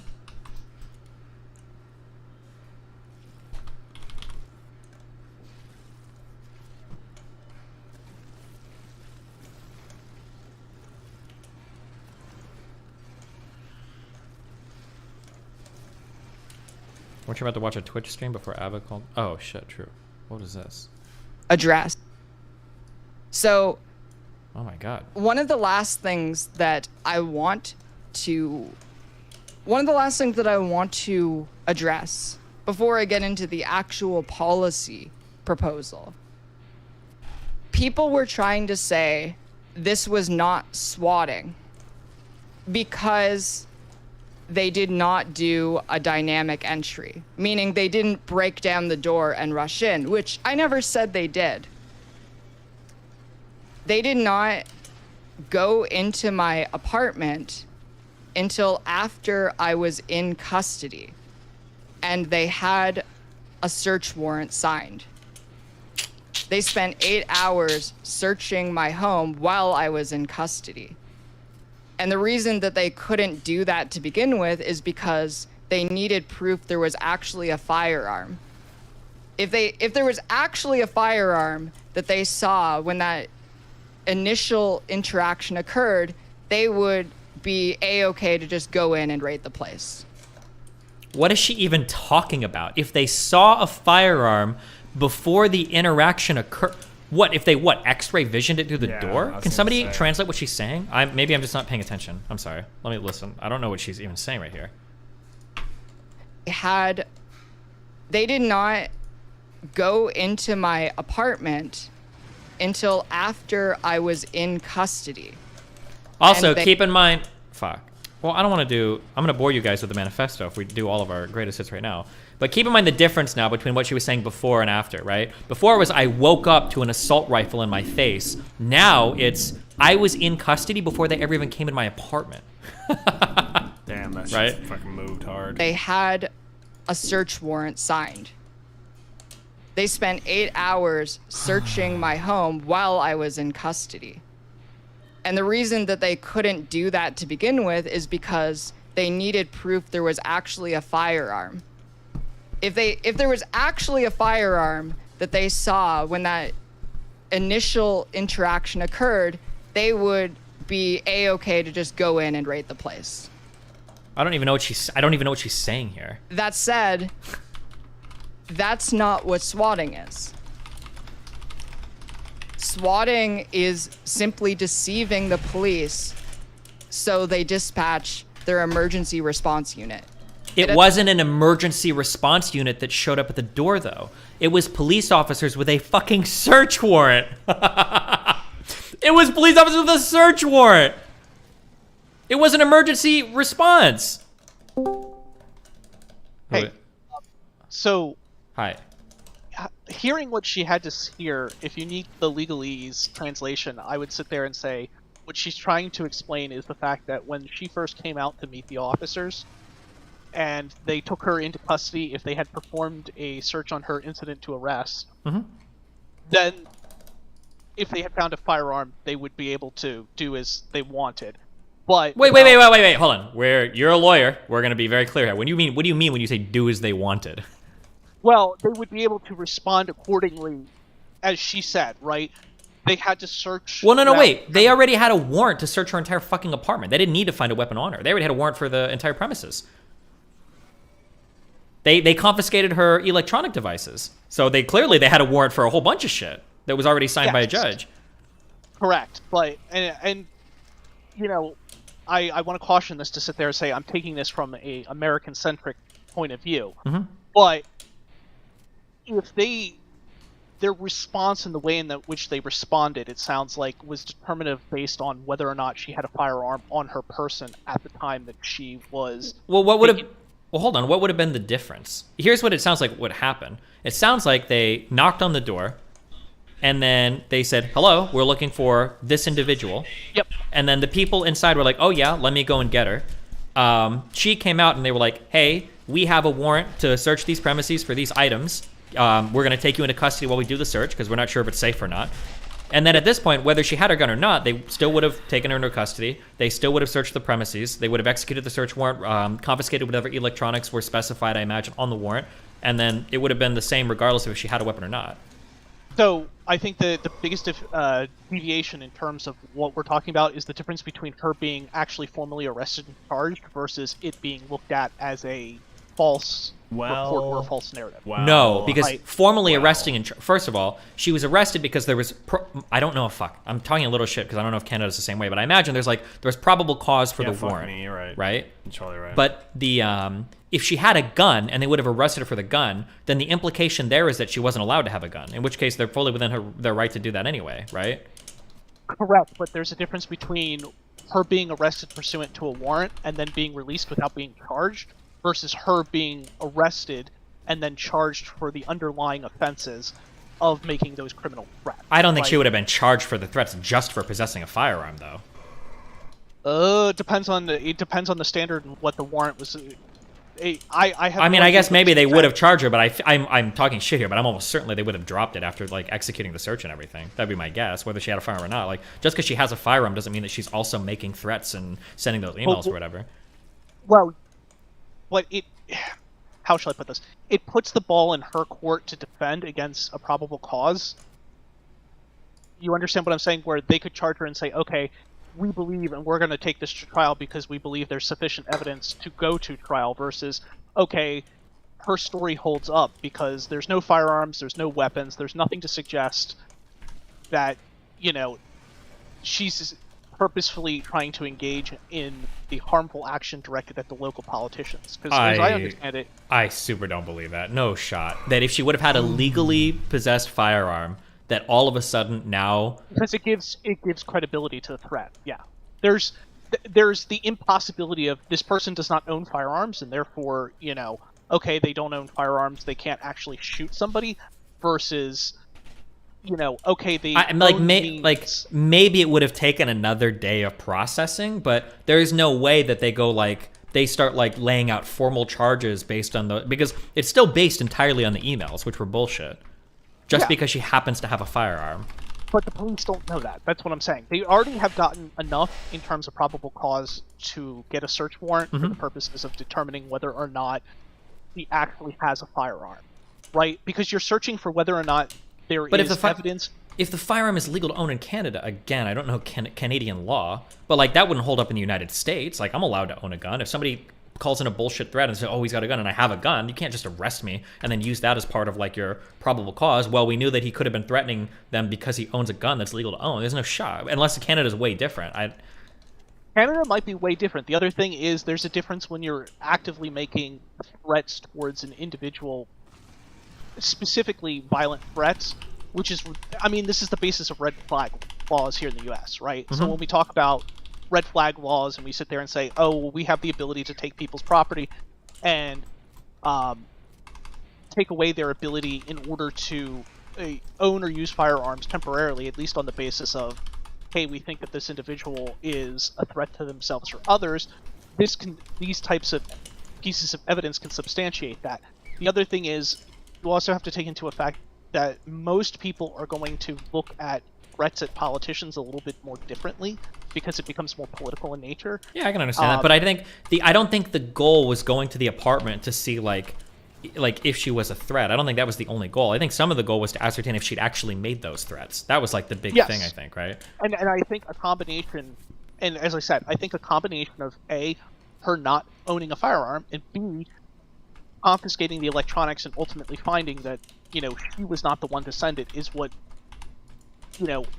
considered her to be released. Sure. But then I mean, there's a like, I difference can maybe meet you halfway. Like, if they would have gone into her apartment and found that she owned like a firearm and had like 300 rounds like stashed in a box or something, maybe that would be more towards them thinking that it could be more credible. But that's still, I don't know Canadian law, but that's still kind of creepy that like you can legally own a firearm and ammunition and that can be used against you to charge you with a crime. That's kind of strange. It can be. It's not always fair, but at the same time, there is also the idea of just because, how should I put this? When you have a situation where you suspect that criminal activity has taken place, most people have the belief that like the search warrant, the charging, all of that occurs all at once, and for many instances it can, but there's no guarantee that says it has to, if that makes sense. Yeah. And so because you might do charges like condition on like what you find with the search warrant or whatever, right? Correct. Yes. And so I think that was kind of and that's kind of what I'm trying to hint at with this situation. I don't think Kevils is at the level of sophistication to be implying all of this. I think what she's trying to imply is that like if she would have had a gun, they would have thrown her against the ground and been way more dramatic or something. Is my guess. Probably, and that's probably it as well. Which is why I said they could have their way with the situation being, you know, it's imprecise language, but I kind of agree with what she's saying, where it's like the demeanor of the police and the aggressiveness of the police would certainly I got my 2800s, they so found I'm a just getting my firearm. 15s for the week, so I can because that stop would give playing for the greater week 'cause I hate my credence life. to Or their I'll just belief guilties, like, of probable The cause. demeanor, no, but she was already I actually hold on. No, I disagree with that. She was already taken into custody. Like, what are they going to do? They go inside. She's arrested outdoors. They go inside. They find a gun, and what? They run back outside to like push her over. Like, get on the ground. We like no, come on. She's already in custody. Like, or like maybe if she opens the door with a gun drawn, maybe then the situation would dramatically change. But like, it sounds like how many officers did they even show up with? And they didn't even do a. They did like they literally knocked on the door and asked what was going on. Like, well, yeah, and that's kind of where I think the difference lies. Where it's like, okay, if they had found it, and again, this is the impreciseness of her language that I'm trying to like parse out.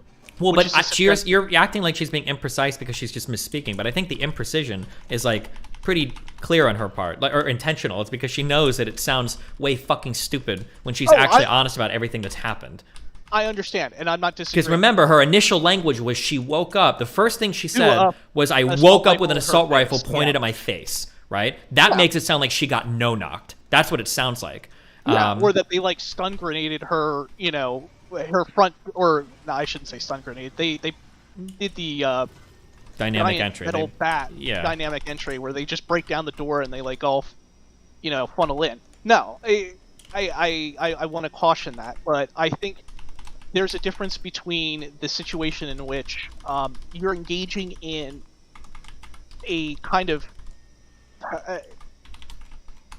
conversation with a person where they're cooperative, where there is no immediate threat to the officers, either within the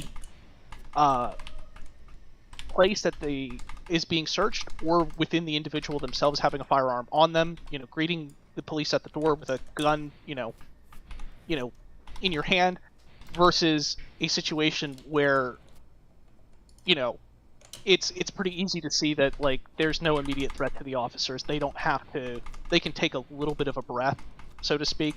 And I think that's really kind of what she's skirting around, is to sit there and say it was pretty obvious from the officer's I think it point sounds of like view. they were going to take a breath no matter what. Because if they were going to be hardcore, they probably would have started off with like a SWAT team ready.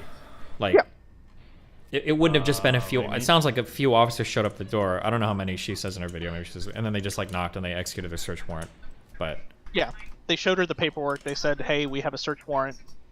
You know, and the other thing to make the distinction of is there is a huge difference between a search warrant and an arrest warrant, where a search warrant can be served without anybody being arrested, and that might have been for the sake, again, of a potential case where they sit there and say, "Hey, we think this is bullshit," or "We don't think that there's a viable threat, but we think there's probable cause to at least search the home to see if there's any weapons that could be potentially used against somebody in a shooting or in a political manner to strike at these politicians that were receiving these emails. If there's not, then we can search the premises. We'll be okay, and then we'll move on with, you know, our investigation and probably close it if we can prove between the seized electronics and the and everything else that there's not an issue. Sure. And I think that that's really what happened, right? They were searching to see if there's a firearm. If there's no firearm, and she gives up the electronics, and the electronics prove that she wasn't engaging in any potential threat against people, we can. Well, I mean, it sounds like they didn't even really Swizzle search the dizzle. electronics, right? No, probably not. If they, because I think they returned them in a 2800, single but it day. makes me want to stop playing this fucking And usually game takes this months week. for These them to get fixes are around to that. actually So- dog yeah. shit. At least in the United States, it can take up to months. Mhm. You know, Goal even achieved. years in some I can cases. retire But this week. yeah, take I a break. I I'm don't just getting disagree my that I think vaults she's so I like don't have to ever touch overblowing it. her situation. I'm just And then I'll basically just there's a become lot like- of different I'd probably just be avenues that on this League could and go looking down at a where Keystone Alpha- yeah, she's LG. being kind of intentionally obtuse, but at the same time some of it might actually be her misspeaking, and so you have to you weigh know, how much it's of it pretty is fun. her bullshitting and how much But is I it would basically just not knowing what's going on. Sure. I mean, I can do both. That's it all. doesn't- Sorry. particularly Anything I know I trust keep League popping enough in, to wanna and do I ranked, but- apologize. Yeah, you're good. Fucking bitch. Oh, bro. Is there an easy way to, like, look where all hostiles can be? Like, I'm doing a surface scan. Does that mean they'll I do show like up if they're out TFT. there, or...?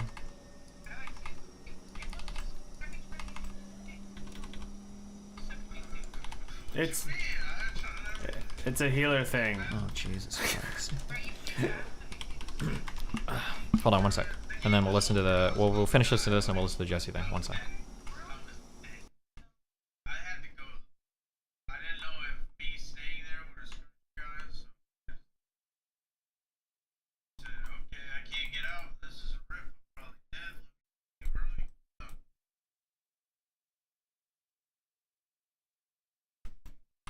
Inshallah.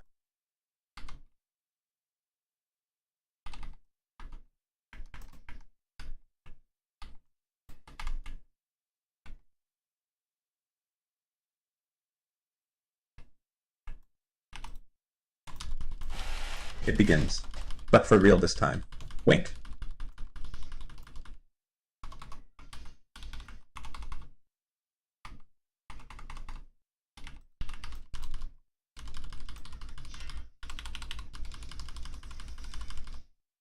Tiny little blue cuties. They are gathering. All of them shout, Inshallah, over. And The over. new They are set? following Nah, this. I've done it a Not couple yet times. blue Like there. I've seen like Lagoon None and of shit them. like that. They dibble and It's dabble. interesting. Like, Still it's shouting the basically like a new phrase Astral over. type stuff. So it's like it's pretty cool. A magnificent I don't sight mind to it, see. but it's weird because like you can have. I think there's 12 different dragons now. So like, Bather. yeah. It's just weird. It's just.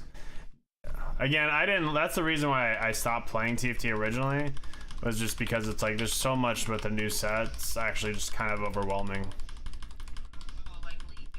Please bring back snaps, but for stream likes. I don't mind ARM when I'm like bored and I'm just trying to kill time, which is basically what I'm doing this week. I only like playing ARM for like 2 or 3 times, and then I'll be like, let's just play a fucking I hate normal. being Like, white. let me actually feel decent about a win. Because it's just like complete zerging when it comes down to.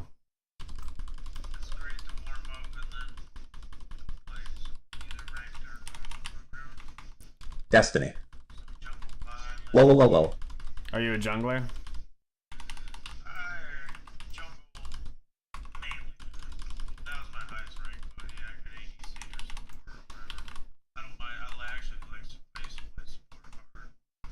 Did Lindsey Graham What was truly your, make a mistake favorite when he sport? announced his 15-week abortion ban bill, or do you think this is a way to appear more reasonable to independents and moderates? So you were like a tanky support, like.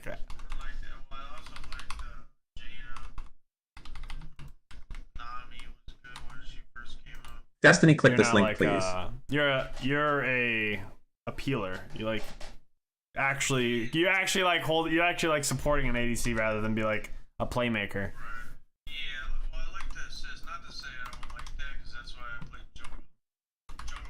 No, Destiny, don't listen to them. Click the link.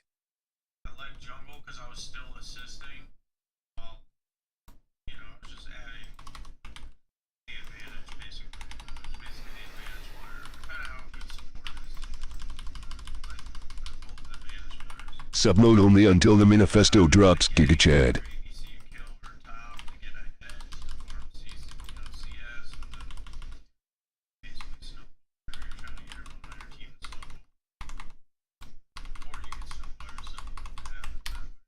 Delabin Special Ops Assemble.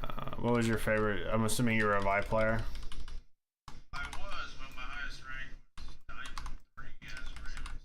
Nice. Ramus is a. Was it like the Predator phase Ramus, or was it like just Boots 5 Ramus? Inshallah, brothers. Henceforth, we Before, embrace like, the wolf before inside of Predator us all. became a thing, which was Here's some made Dalabucks for the Ramus war way more chest. strong.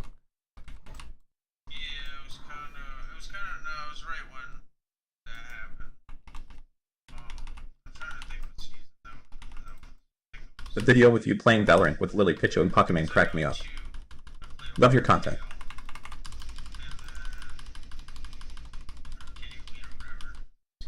Yeah, it's Gale.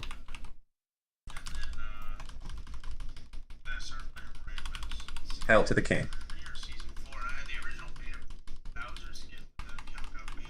That's a based skin, by the way.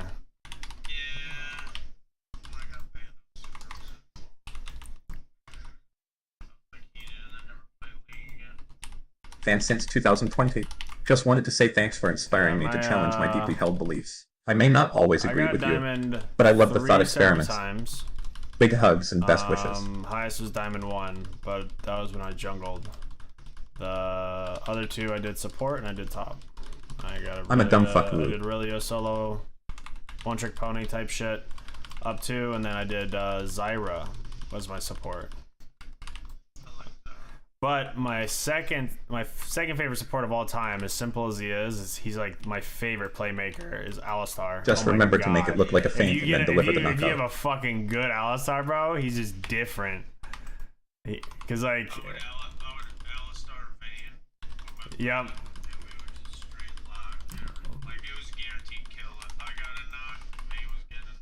Destiny, are you concerned journalists won't I take think your my documents favorite seriously combo, with how charitable they are to Earth, I don't and will think sweep was this actually under a the pretty rug? popular one. It might have been actually, but it was so obviously there's the Alistar Caitlyn, but I actually preferred Alistar Steven, you are Tristana. brave using this That stream was title a considering she killer recently made news level headlines. 2. I hope you win the war, buddy. The all-in level Be 2 careful. of like jump in, Heart. slam, and You then jump Dalibin. on and blow up. By the time you get out of the knockup, you already have an explosion on you, and you're like you can't turn back. Frangible on it. ammo was You created a have to decade try after to Kennedy escape. was It's the assassinated. only way to work It's it also out, but, underpowered yeah, training ammo it's that really would fun never comp. be used in Just 'cause self-defense it's for any super service. cheese. If you get that level 2 first, you just run it.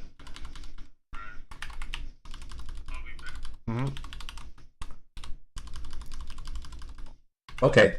Sorry, Steven, I had to hop in here. Like and shut the fuck up. No one cares, you fucking loser. People would rather hear about my dreams about not wearing shoes. You made me get out of my kitty litter heaven just to tell you this. Please, shut up.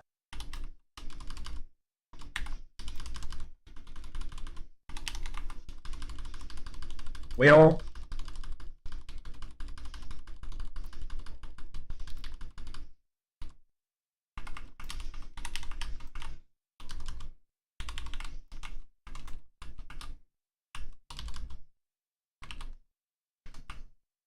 watch any ballistic testing video on YouTube and watch every Full Metal Jacket round fragment as it hits ballistic gel. It's not made of vibranium.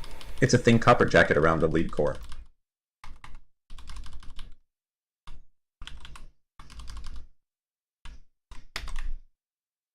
Your community is giving pushback for Keffel's current tweet. Lots of asking for receipts and some meme pics. Thanks for being principled, man.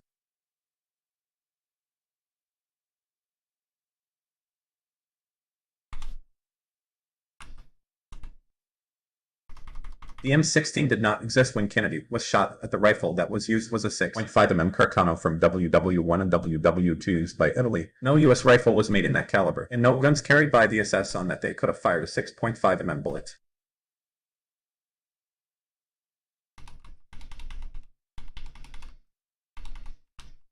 You gotta watch Wendigoon's video on the JFK assassination.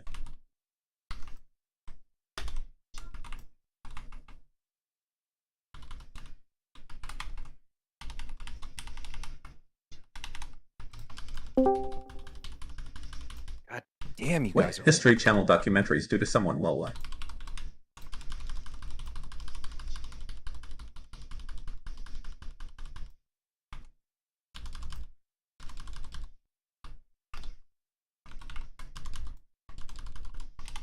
Please, Lola, and pretend I typed a good meme here.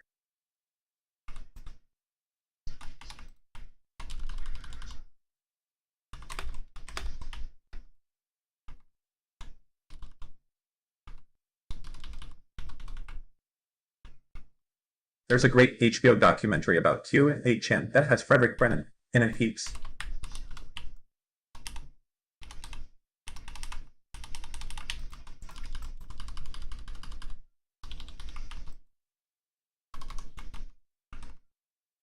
.55 grain 5.56 lobes used in the original issue. M16s in the 1960s weren't considered frangible. They absolutely were still full metal jackets, but they had a thin jacket that enabled them to fragment violently on impact.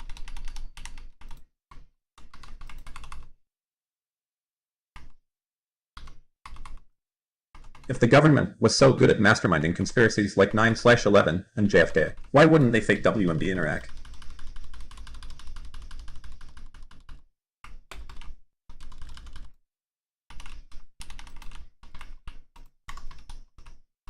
Knuckles, Whitney, I know you're out there. How are Please you guys come not back. caught up yet? Are you We serious? miss you. I'm pausing these. I'm gonna assume you're caught up and people are just donating dumb shit. Hey, I have a meme for you. What's that? Hello? Hello. Hi. Hi. Here, check this. I mean, it's a stupid meme, and you might want to make a joke about it, but I thought it would be funny. It's her doing the same thing you do.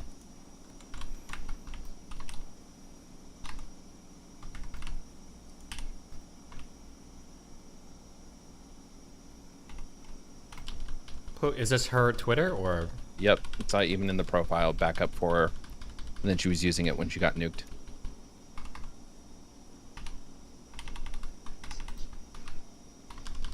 Nothing like harmful or anything. I just thought it would be funny to Wait, meme on. what is that? I don't get it. Because she's coming after you for using a backup account. Or for a ban evading. Yet here she is talking about doing the same thing. She has her account just for that purpose. Oh, sure. Well, that's when she got banned. That was before she was verified, right? Yeah. Wait, is that what only time ban evasion counts? I don't know, maybe, but I don't know. Okay. You're only gonna watch the second one, right? I'll probably watch the first and second one, no? The first one has like everyone knows everything about the first one. Maybe they don't. Okay, I mean it's a long time, and the second one's the one that has the juicy stuff. Okay, I'll pull But you know my what? audience. Have fun with that journey. Okay. I love you, babe. I love you, buddy. All right, I'm not coming back again, no matter how much you ask.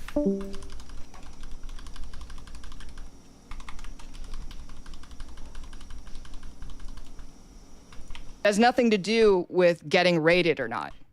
Is simply that said, that's not what swatting is.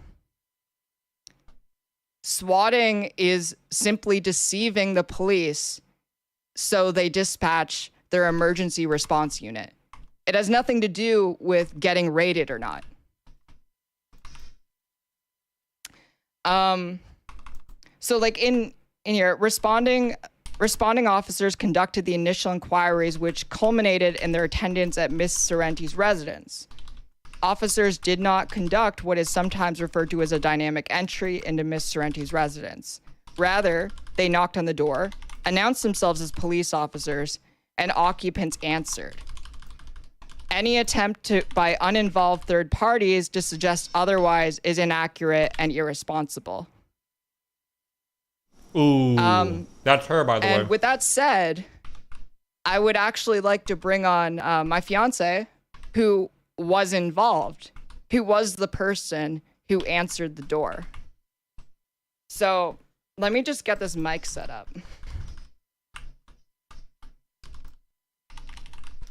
Hello.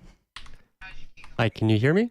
Can everyone hear Alex? Mine's a 15, so... Does it sound okay? It sounds okay on my end. All right, I've never used this before.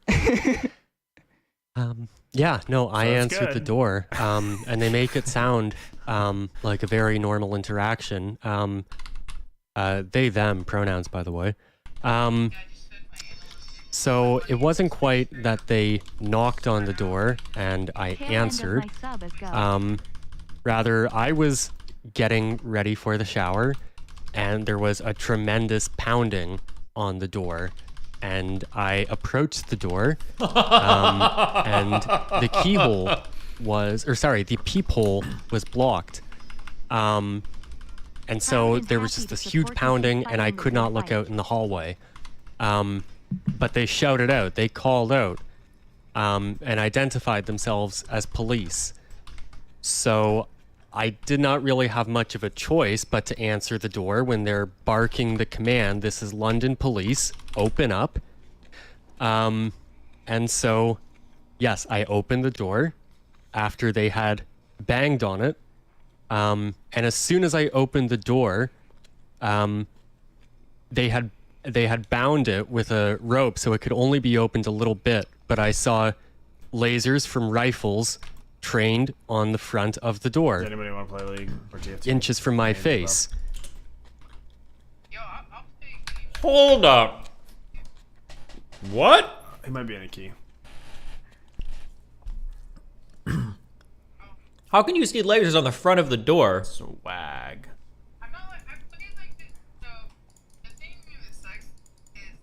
Are you already making If you're behind the excuses? door. This is happening right now.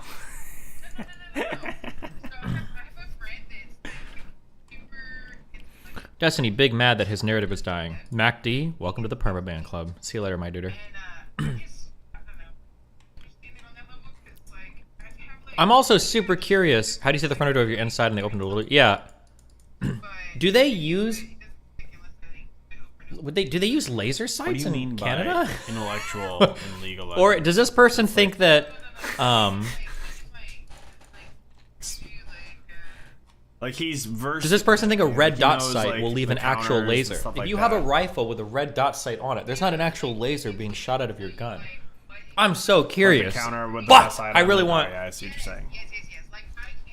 Nah, me neither. I'm not that. My buddy does. My buddy will. And he so has a it became this game of, very Simon Says, interesting stick your hands way out of into the hallway, having walk his out foot in, slowly, like, 7 different etc., games, etc. but he's And I great did, at all of them. obviously, But then, I like, complied. he'll know, but like, the the idea most that they simply niche knocked thing and I answered about it. So, like, is really for example, not Apex. accurate. He plays Apex a ton. They pounded on the he also door, played Super People a ton. and they told me He at plays TFT a gunpoint ton. He to will randomly just, exit like, the apartment. They were binge wearing all the kinds of info gear, for and the TFT only news set, reason and I then imagine they'll this just could be easily like, be okay, debunked. That's really cool. I really like that. And then it'd be like, I would really assume they classic. must This is the have best some thing sort for of it. laser Like, something, this is because there's what no class way I'm that doing, and it's this like, they them. I don't understand. I don't know if I can it. say just this don't guy. This understand person would just completely make that up, right? That would be so stupid.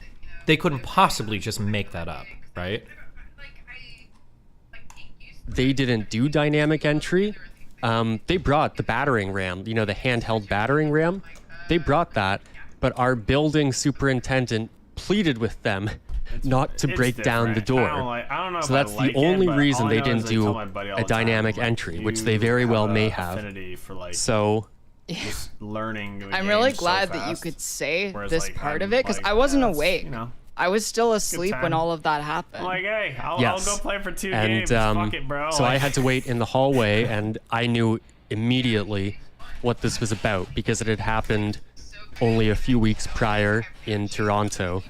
And I tried to tell them this, but there was no conveying that. Yeah, I think with my buddy, I'll end up. And so they went to go I get end up telling him, Clara. like, the hardest thing for me is, like, and I told them, I can adapt. she's asleep early right game, now. But I have the hardest time realizing what to do. She late sleeps game, like a 'cause I bag just of don't, like, bricks. early game, I'll You're not just gonna get her I'll up. play based off the And- cup I can get, right? It's hello? like, it's not really a matter of like. Hey, Destiny, what's up? Strategizing stuff. It's more like so fuck, like just I guess listening I'm to getting everything good about on the this SWAT team fucking and stuff. turn, like, let me use a one carry. That's all right, so and when I was put 17, RFC and all that shit on him, a rage blade, and, like, somebody okay, had guess this is falsely how I'm rolling, accused and me I'll, of like, robbery. win. So win a good amount, I'll the maybe, like, get police, top four, the but police it's had like, so the police had a search warrant to come to my house because they thought I had a gun. Like the person who said I robbed them had a gun, and they sent the SWAT team. And what they did was they it was about 8 officers, and I remember this so clearly because I had work at Blockbuster that day. So like I was literally about to get up for work, but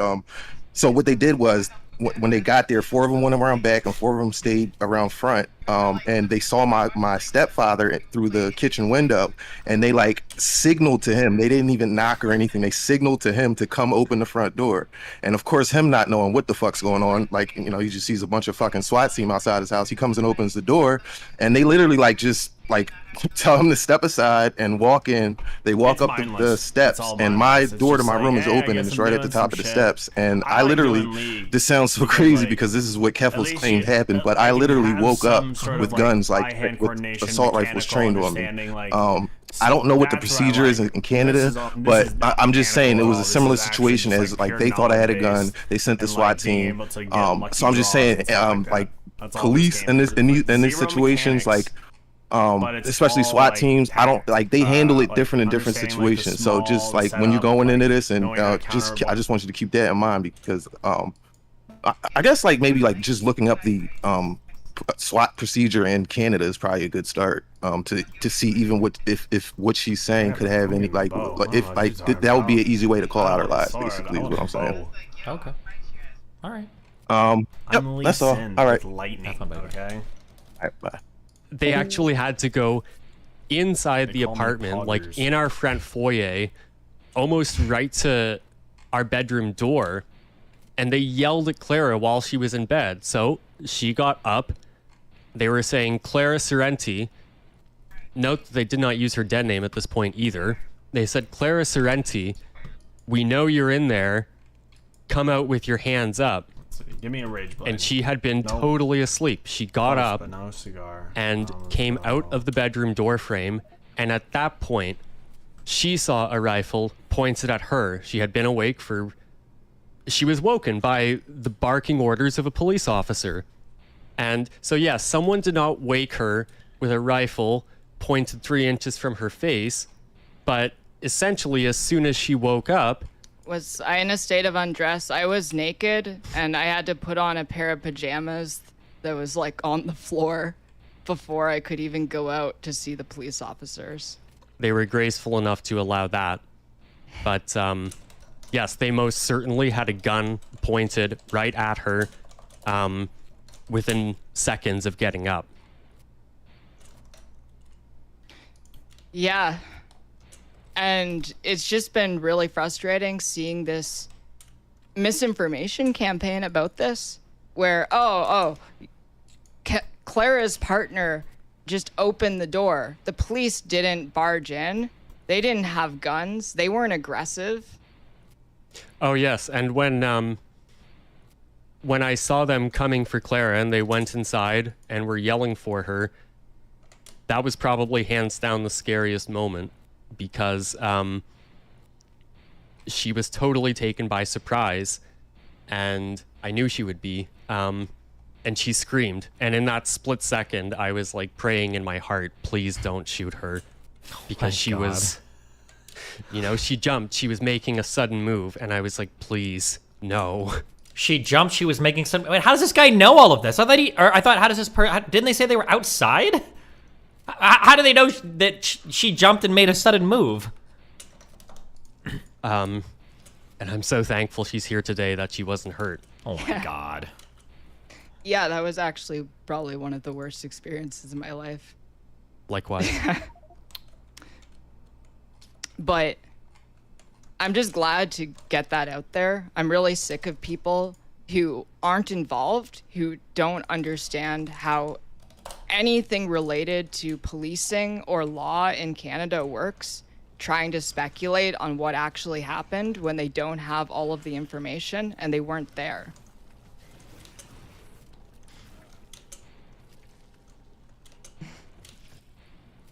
Yeah. So yeah, that was Alex's part in it. Wait, Alex, what happened when did you end up calling the police? I also like how she dropped the dead name part too. So where does the dead naming come in? Because I'll do this when I do my manifesto where we go side by side to compare it, because she's got like 3 or 4 different versions of this story out now. Where I thought she said they came in and they were dead naming her immediately, but now it's, yeah. They rehearsed this art. Yeah, obviously they rehearsed it, yeah. But inquire about me? My sister had while I was at her house, and yeah, they had Jesus. They misgendered you while conveying information about you being in cell. Is that a goat? Oh my God, hold on. This goat is saying gap. Must be talking about the expenses health insurance doesn't cover. Get help with expenses health insurance doesn't cover at Aflac.com. When you get closer with Optimum's new 5-gig fiber internet, you can go farther, faster, with the fastest internet in the tri-state. Get Optimum Fiber for as low as $30 a month. Else, except they actually couldn't tell us where you were basically all day. They couldn't tell us if you were at the courthouse, the police station, at the detention center. I saw you get dragged off, and I literally did not know where you were in the justice system. Yeah, I still remember being in custody, and they were telling me that I would probably have to stay overnight in prison because I needed to go to a bail hearing, but then they let me go. But I had no way of knowing this and no way of contacting anyone until they let me go. Yeah, the whole thing was really ridiculous. Sorry. And then the only other thing that I see that's another piece of misinformation that I see a lot from even in the statement, the allegations as to how Miss Sorrenti was addressed during her time in London police custody, using an incorrect name, her dead name, and gender. It's important that he said, "Well, I cannot confirm any conversations which might have transpired during Miss Sorrenti's initial arrest." And that's when it happened. The activity in the holding cells is monitored. Well, but now hold on. I hope she's going to get into this because Alex, the person that she has on the line, said that they didn't misgender her when they initially entered the apartment, that they called out her name. Clara, come out with your hands up. And I never made a statement about any bad things that happened while I was in custody. I would absolutely assume that when the police know that these things are being recorded and can be part of public record, they would be more careful with how they go about. Wow. So what, is she assuming that the cops were being transphobed because they knew they weren't being recorded? Even though supposedly, according to Alex, they used your correct name and pronouns when they first entered? About their business. Some people were saying the reason that my name got into the system in the first place was because prior to the age of 16 or 17, when I legally changed my name, I had a rap sheet, which is not true. This was my first arrest in my entire life. I have never been charged with a crime. Well, then the police were just lying. Then I guess the police chief, whatever you call this guy, he literally just lied, I guess, when he made this statement then. It's toxic. Because I'm pretty sure that came directly from him.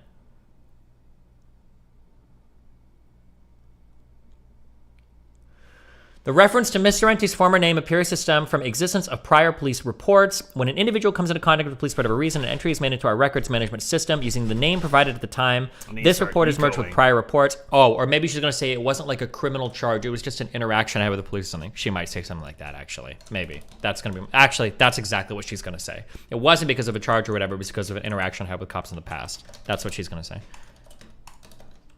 I've never been arrested before or spent time in a cell.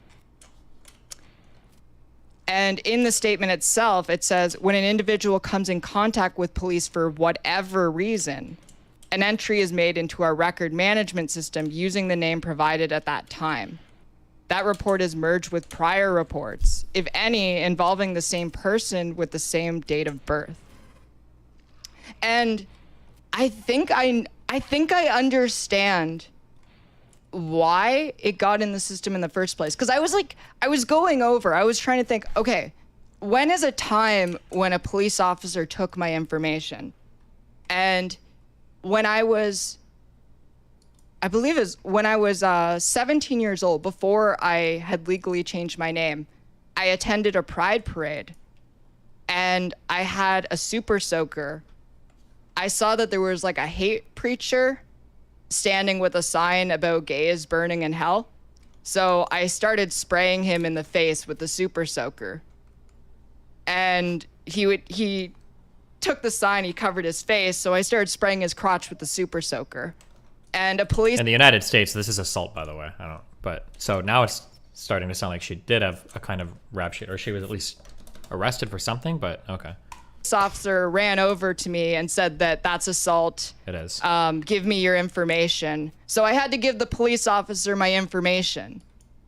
And I think that's how it got into the system. Because I can't think of another time that I had to interact with police before then. Wait, so she's saying that a cop took her information but didn't arrest her or anything? I guess it's possible. Did cops... I don't know. I can't speak to Canadian cops. In the United States, if they're putting your shit in a database, they're arresting you, at least. Or who the fuck would just take information down to type it in somewhere and not do anything with it? Dude, where's Mad Tips at? Do you guys ever do this? Not a bad. But you're not a bad. Oh, Gollums. he's not even here right now. Mr. Krugs. Mr. Krugsies.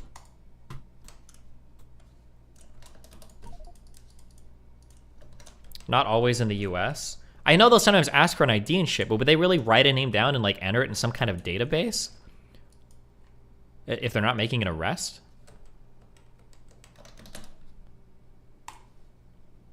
So, yeah, it's not assault. They let me go because it's a really silly thing to press assault charges for. Well, I mean, it is assault, but... Literally a super soaker. Oh, I guess it could be for like a written warning or something, maybe? Who knows? God, it was really dumb. So like, as far as I know, is there anything I missed, Alex? I think that's really the main gist of the arrest portion, which was really the most traumatic in terms of, you know, having the guns pointed at us, the misgendering that occurred. Yeah, that whole arrest. Wait, so when was the misgendering? Because now I'm hearing different stories. Alex said that when they first entered the apartment, they didn't misgender.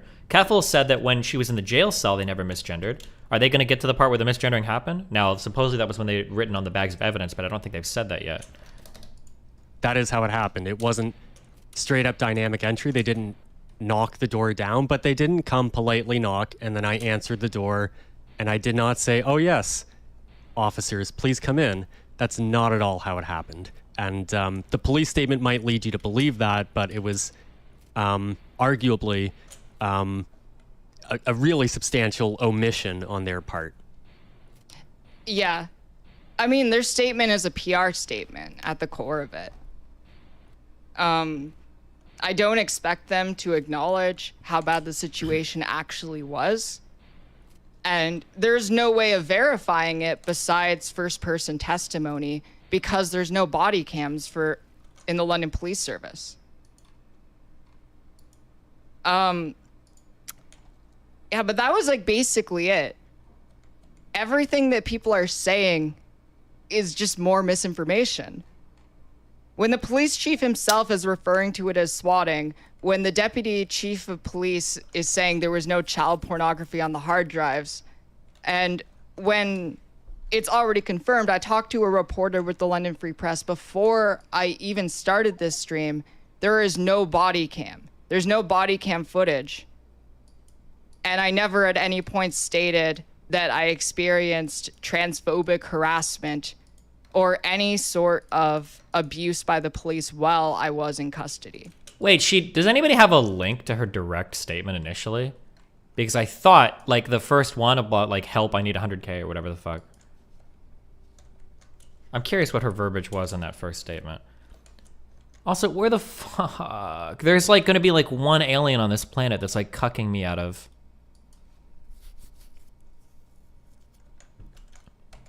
clearing...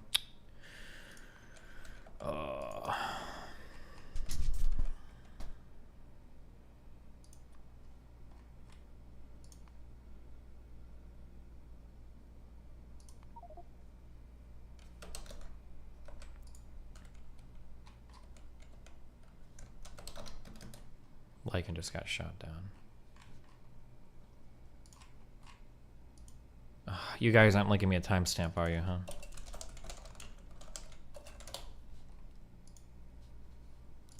On August 5th, I was woken up by London Police Services pointing an assault rifle in my face at my home. I was told later that at 6 a.m. that morning, It's an right email at the fucking impersonating me beginning. was sent to every city It's the council. first thing she says. I'm asking when she talks about the misgendering part. It's right at the beginning? Yes. How long in the beginning? 2 minutes. What? In the first 2 minutes. First 2 minutes. Okay.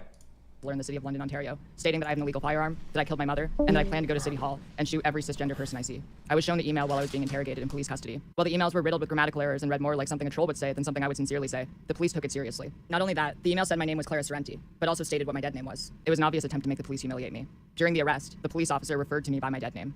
I was booked in the station under my dead name. During the arrest, they used my dead name. Does that not just contradict exactly what she just said? Am I crazy? That I experienced even started this stream, there is no body cam. There's no body cam footage. And I never at any point stated that I experienced transphobic harassment or any sort of abuse by the police while I was in custody. So I think that's it. Okay. Yeah, that's all that I remember from the arrest. So I'm really glad I could be here to help clear the air because there's been a lot of bullshit speculation around this. Yeah, it's really upsetting, and I already said it. Just the speculation. It's people who only really have a vested interest in drama, and that's they're what she calls it. completely outside of. Most of them aren't even Canadian. They don't have any clue how any of this stuff works. I think one thing that was interesting, in the same article where Amar interviewed the deputy chief of police, he talked to a criminal lawyer in Toronto for the past 15 years and said that while the show of force from the London Police Service is not uncommon, given what was available to police, they should not have shown up at Sorrenti's doorstep. They were dealing with a massive threat here that they perceived as real, but they definitely should have been more diligent. And it looks like if they did a couple of computer checks, or if they made a couple of phone calls, this could have been diffused and discovered to have been false. So that being the case, I don't think it should have even occurred.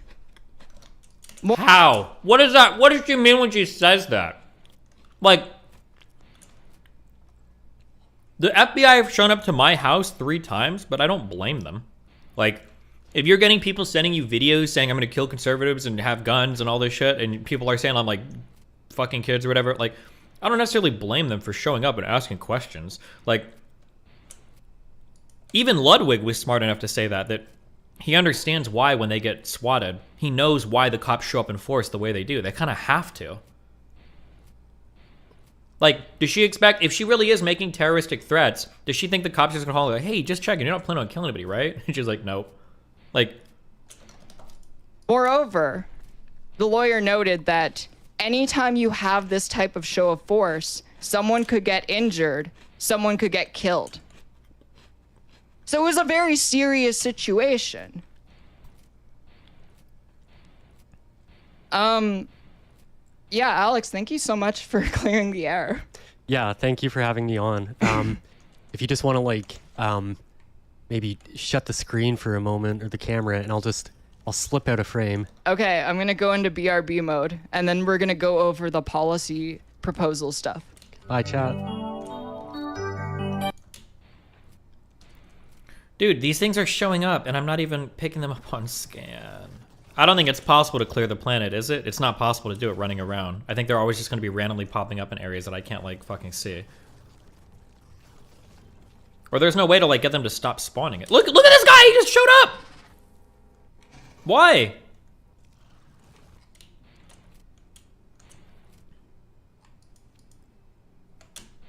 If you kill them all, they stop? Yeah, but here's what I'm saying. I don't think I can kill them all. Like, now I'm going to another area. They could be spawning anywhere on the map right now.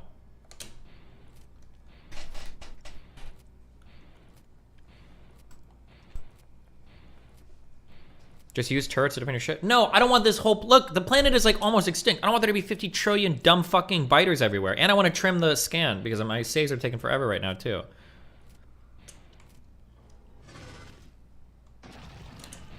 And... Oh my god. It's never ending. It's never gonna end. Shut up, Molina. Link me Jesse's dumb fucking thing. Go.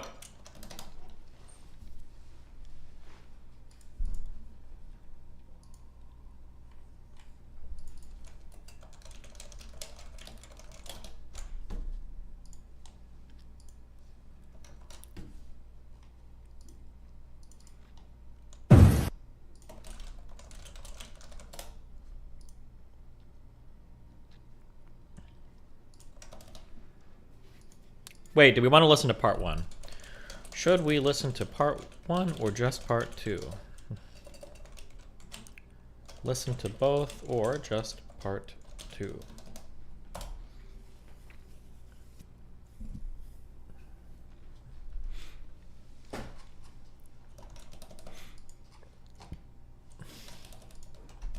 All right. No volume tab? Jesse? Jesse?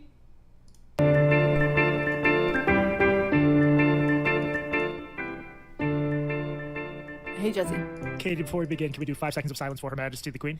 I do not want to, but sure.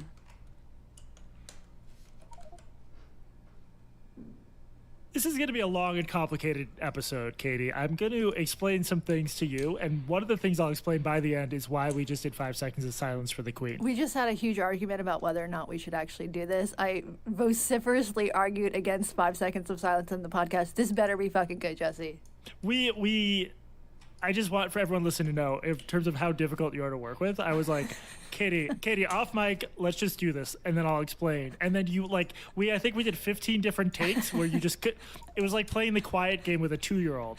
Can Katie Herzog stay quiet for 5 seconds? It's a podcast. People do not want to hear silence on a podcast. That is like death on a podcast. It's like jazz. It's like jazz. It's the words we don't say. All right, we fucking did it. You got your way. This better make sense in the end. Let's just get all the bullshit out of the way. Katie, what is the name of this increasingly cryptic podcast? This is Blocked and Reported, and I'm Katie Herzog.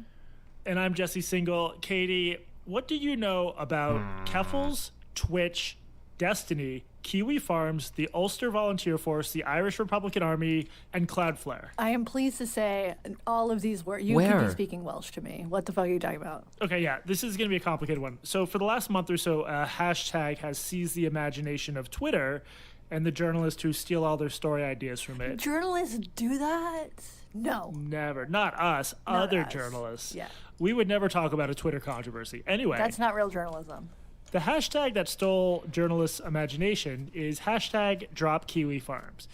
Katie, I take it you have some knowledge of this hashtag. I do. I have seen it, yes. Katie, Kiwi Farms has come up before on this podcast. It's a very hot button subject where if you say the wrong thing, people will get mad at you on Twitter. So I'm going to ask you to explain what it is to our audience. Let's go. So Kiwi Farm. Why is Destiny allowed to just play other people's content? John Loney. I'm not actually. I'm stealing it. Vociferously. Report me to them. Is basically a series of message boards. It is like visually, it is sort of difficult to explain. Like get in a time machine and go back to, I don't know, 1998 and picture a website. That's sort of what it looks like. I've always found it difficult to navigate. It's a collection of gossip, rumors, oftentimes proven correct, and the users of Kiwi Farms, they're frequently, I think, mislabeled as right-wingers, as reactionaries, because they oftentimes, their targets will be, for instance, trans people, or other like hyper online leftists, but they really are they're equal opportunity haters. And there's there can definitely be some bad shit on Kiwi Farms. I know a woman, someone I used to be friends with, who was doxxed on Kiwi Farms. And the reason she was doxxed is because she was married to a dude that Kiwi Farms hated. In this case, I will say, the guy she was married to was a Canadian... Oh, ew. Yeah. He was a Canadian white nationalist, like an actual white nationalist, and she was like incredible. She's like a trans activist, incredibly. Wait, woke. who? We must She's know not who trans this is. herself, No. but she's long been involved in trans activism. I think he sort of unveiled himself as a white nationalist during the course of their wedding or the course of their marriage. But in this case, like during the wedding, if anyone else has any reason, yeah. So in that case, their target was this like legit white nationalist. But she also they doxed her house for some reason, and I saw it myself. So there are definitely some innocent people who get caught up in Kiwi Farms bullshits. But that said, it is also a place that you could go to get really pretty accurate dirt on other people, especially your enemies. So Is that... yeah, so I'll quibble with a few things just because I've had to mainline this site in the last couple of days to prepare for this. So that story you told of a trans activist being doxxed because her husband, the white nationalist, was doxxed. And I should say she's not trans herself. She is a trans ally. You said trans ally. Yeah. Sorry, pro trans activist.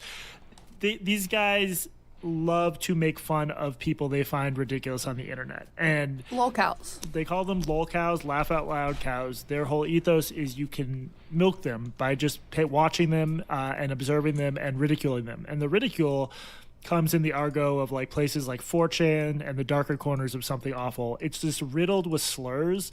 The slurs often... And Something Awful is... a very famous, very influential internet forum that like...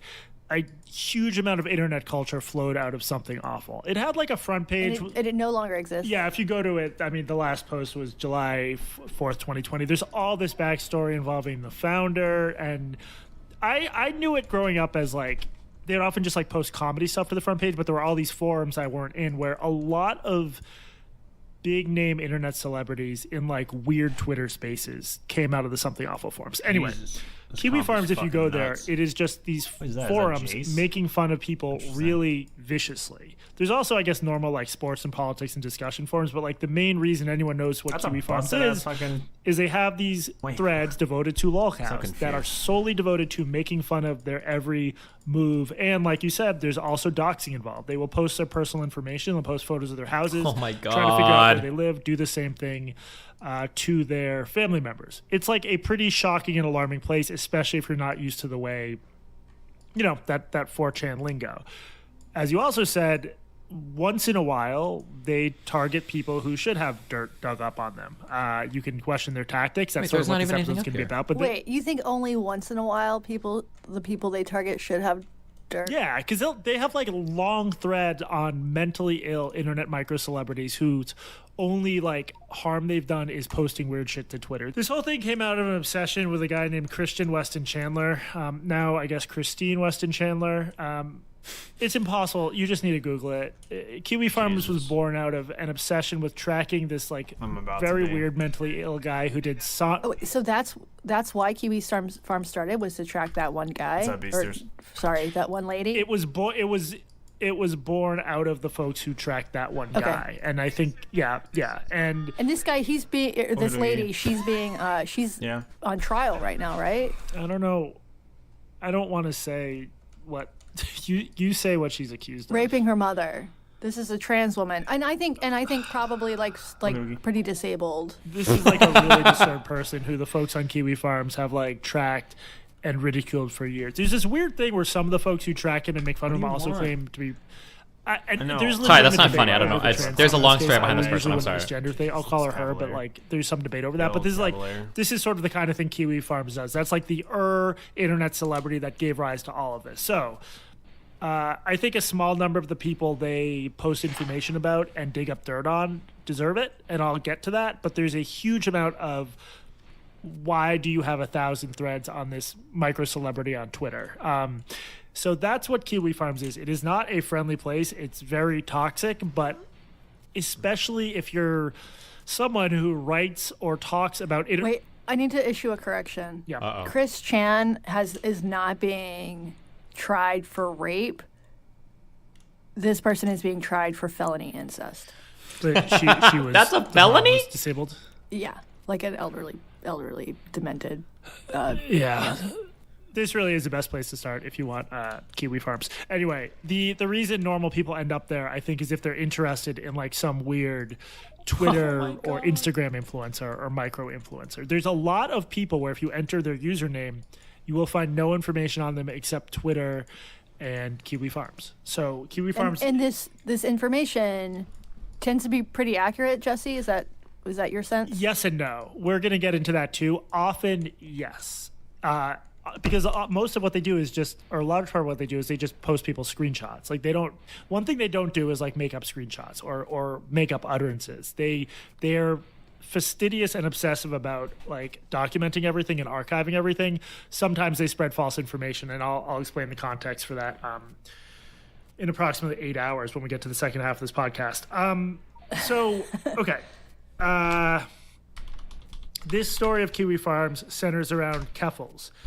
Keffels, whose legal name is Clara Sorrenti, she's open about that, is a trans politics streamer on Twitch who is very, very online.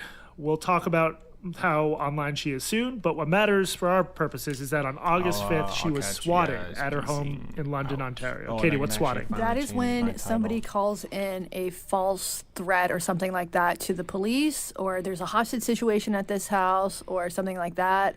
And the police, like a SWAT team, will show up and I suppose they probably, I don't know, do they knock on the door or do they just like bust down the door? Something like that. Well, that I keep saying we'll get to that. We'll get to that.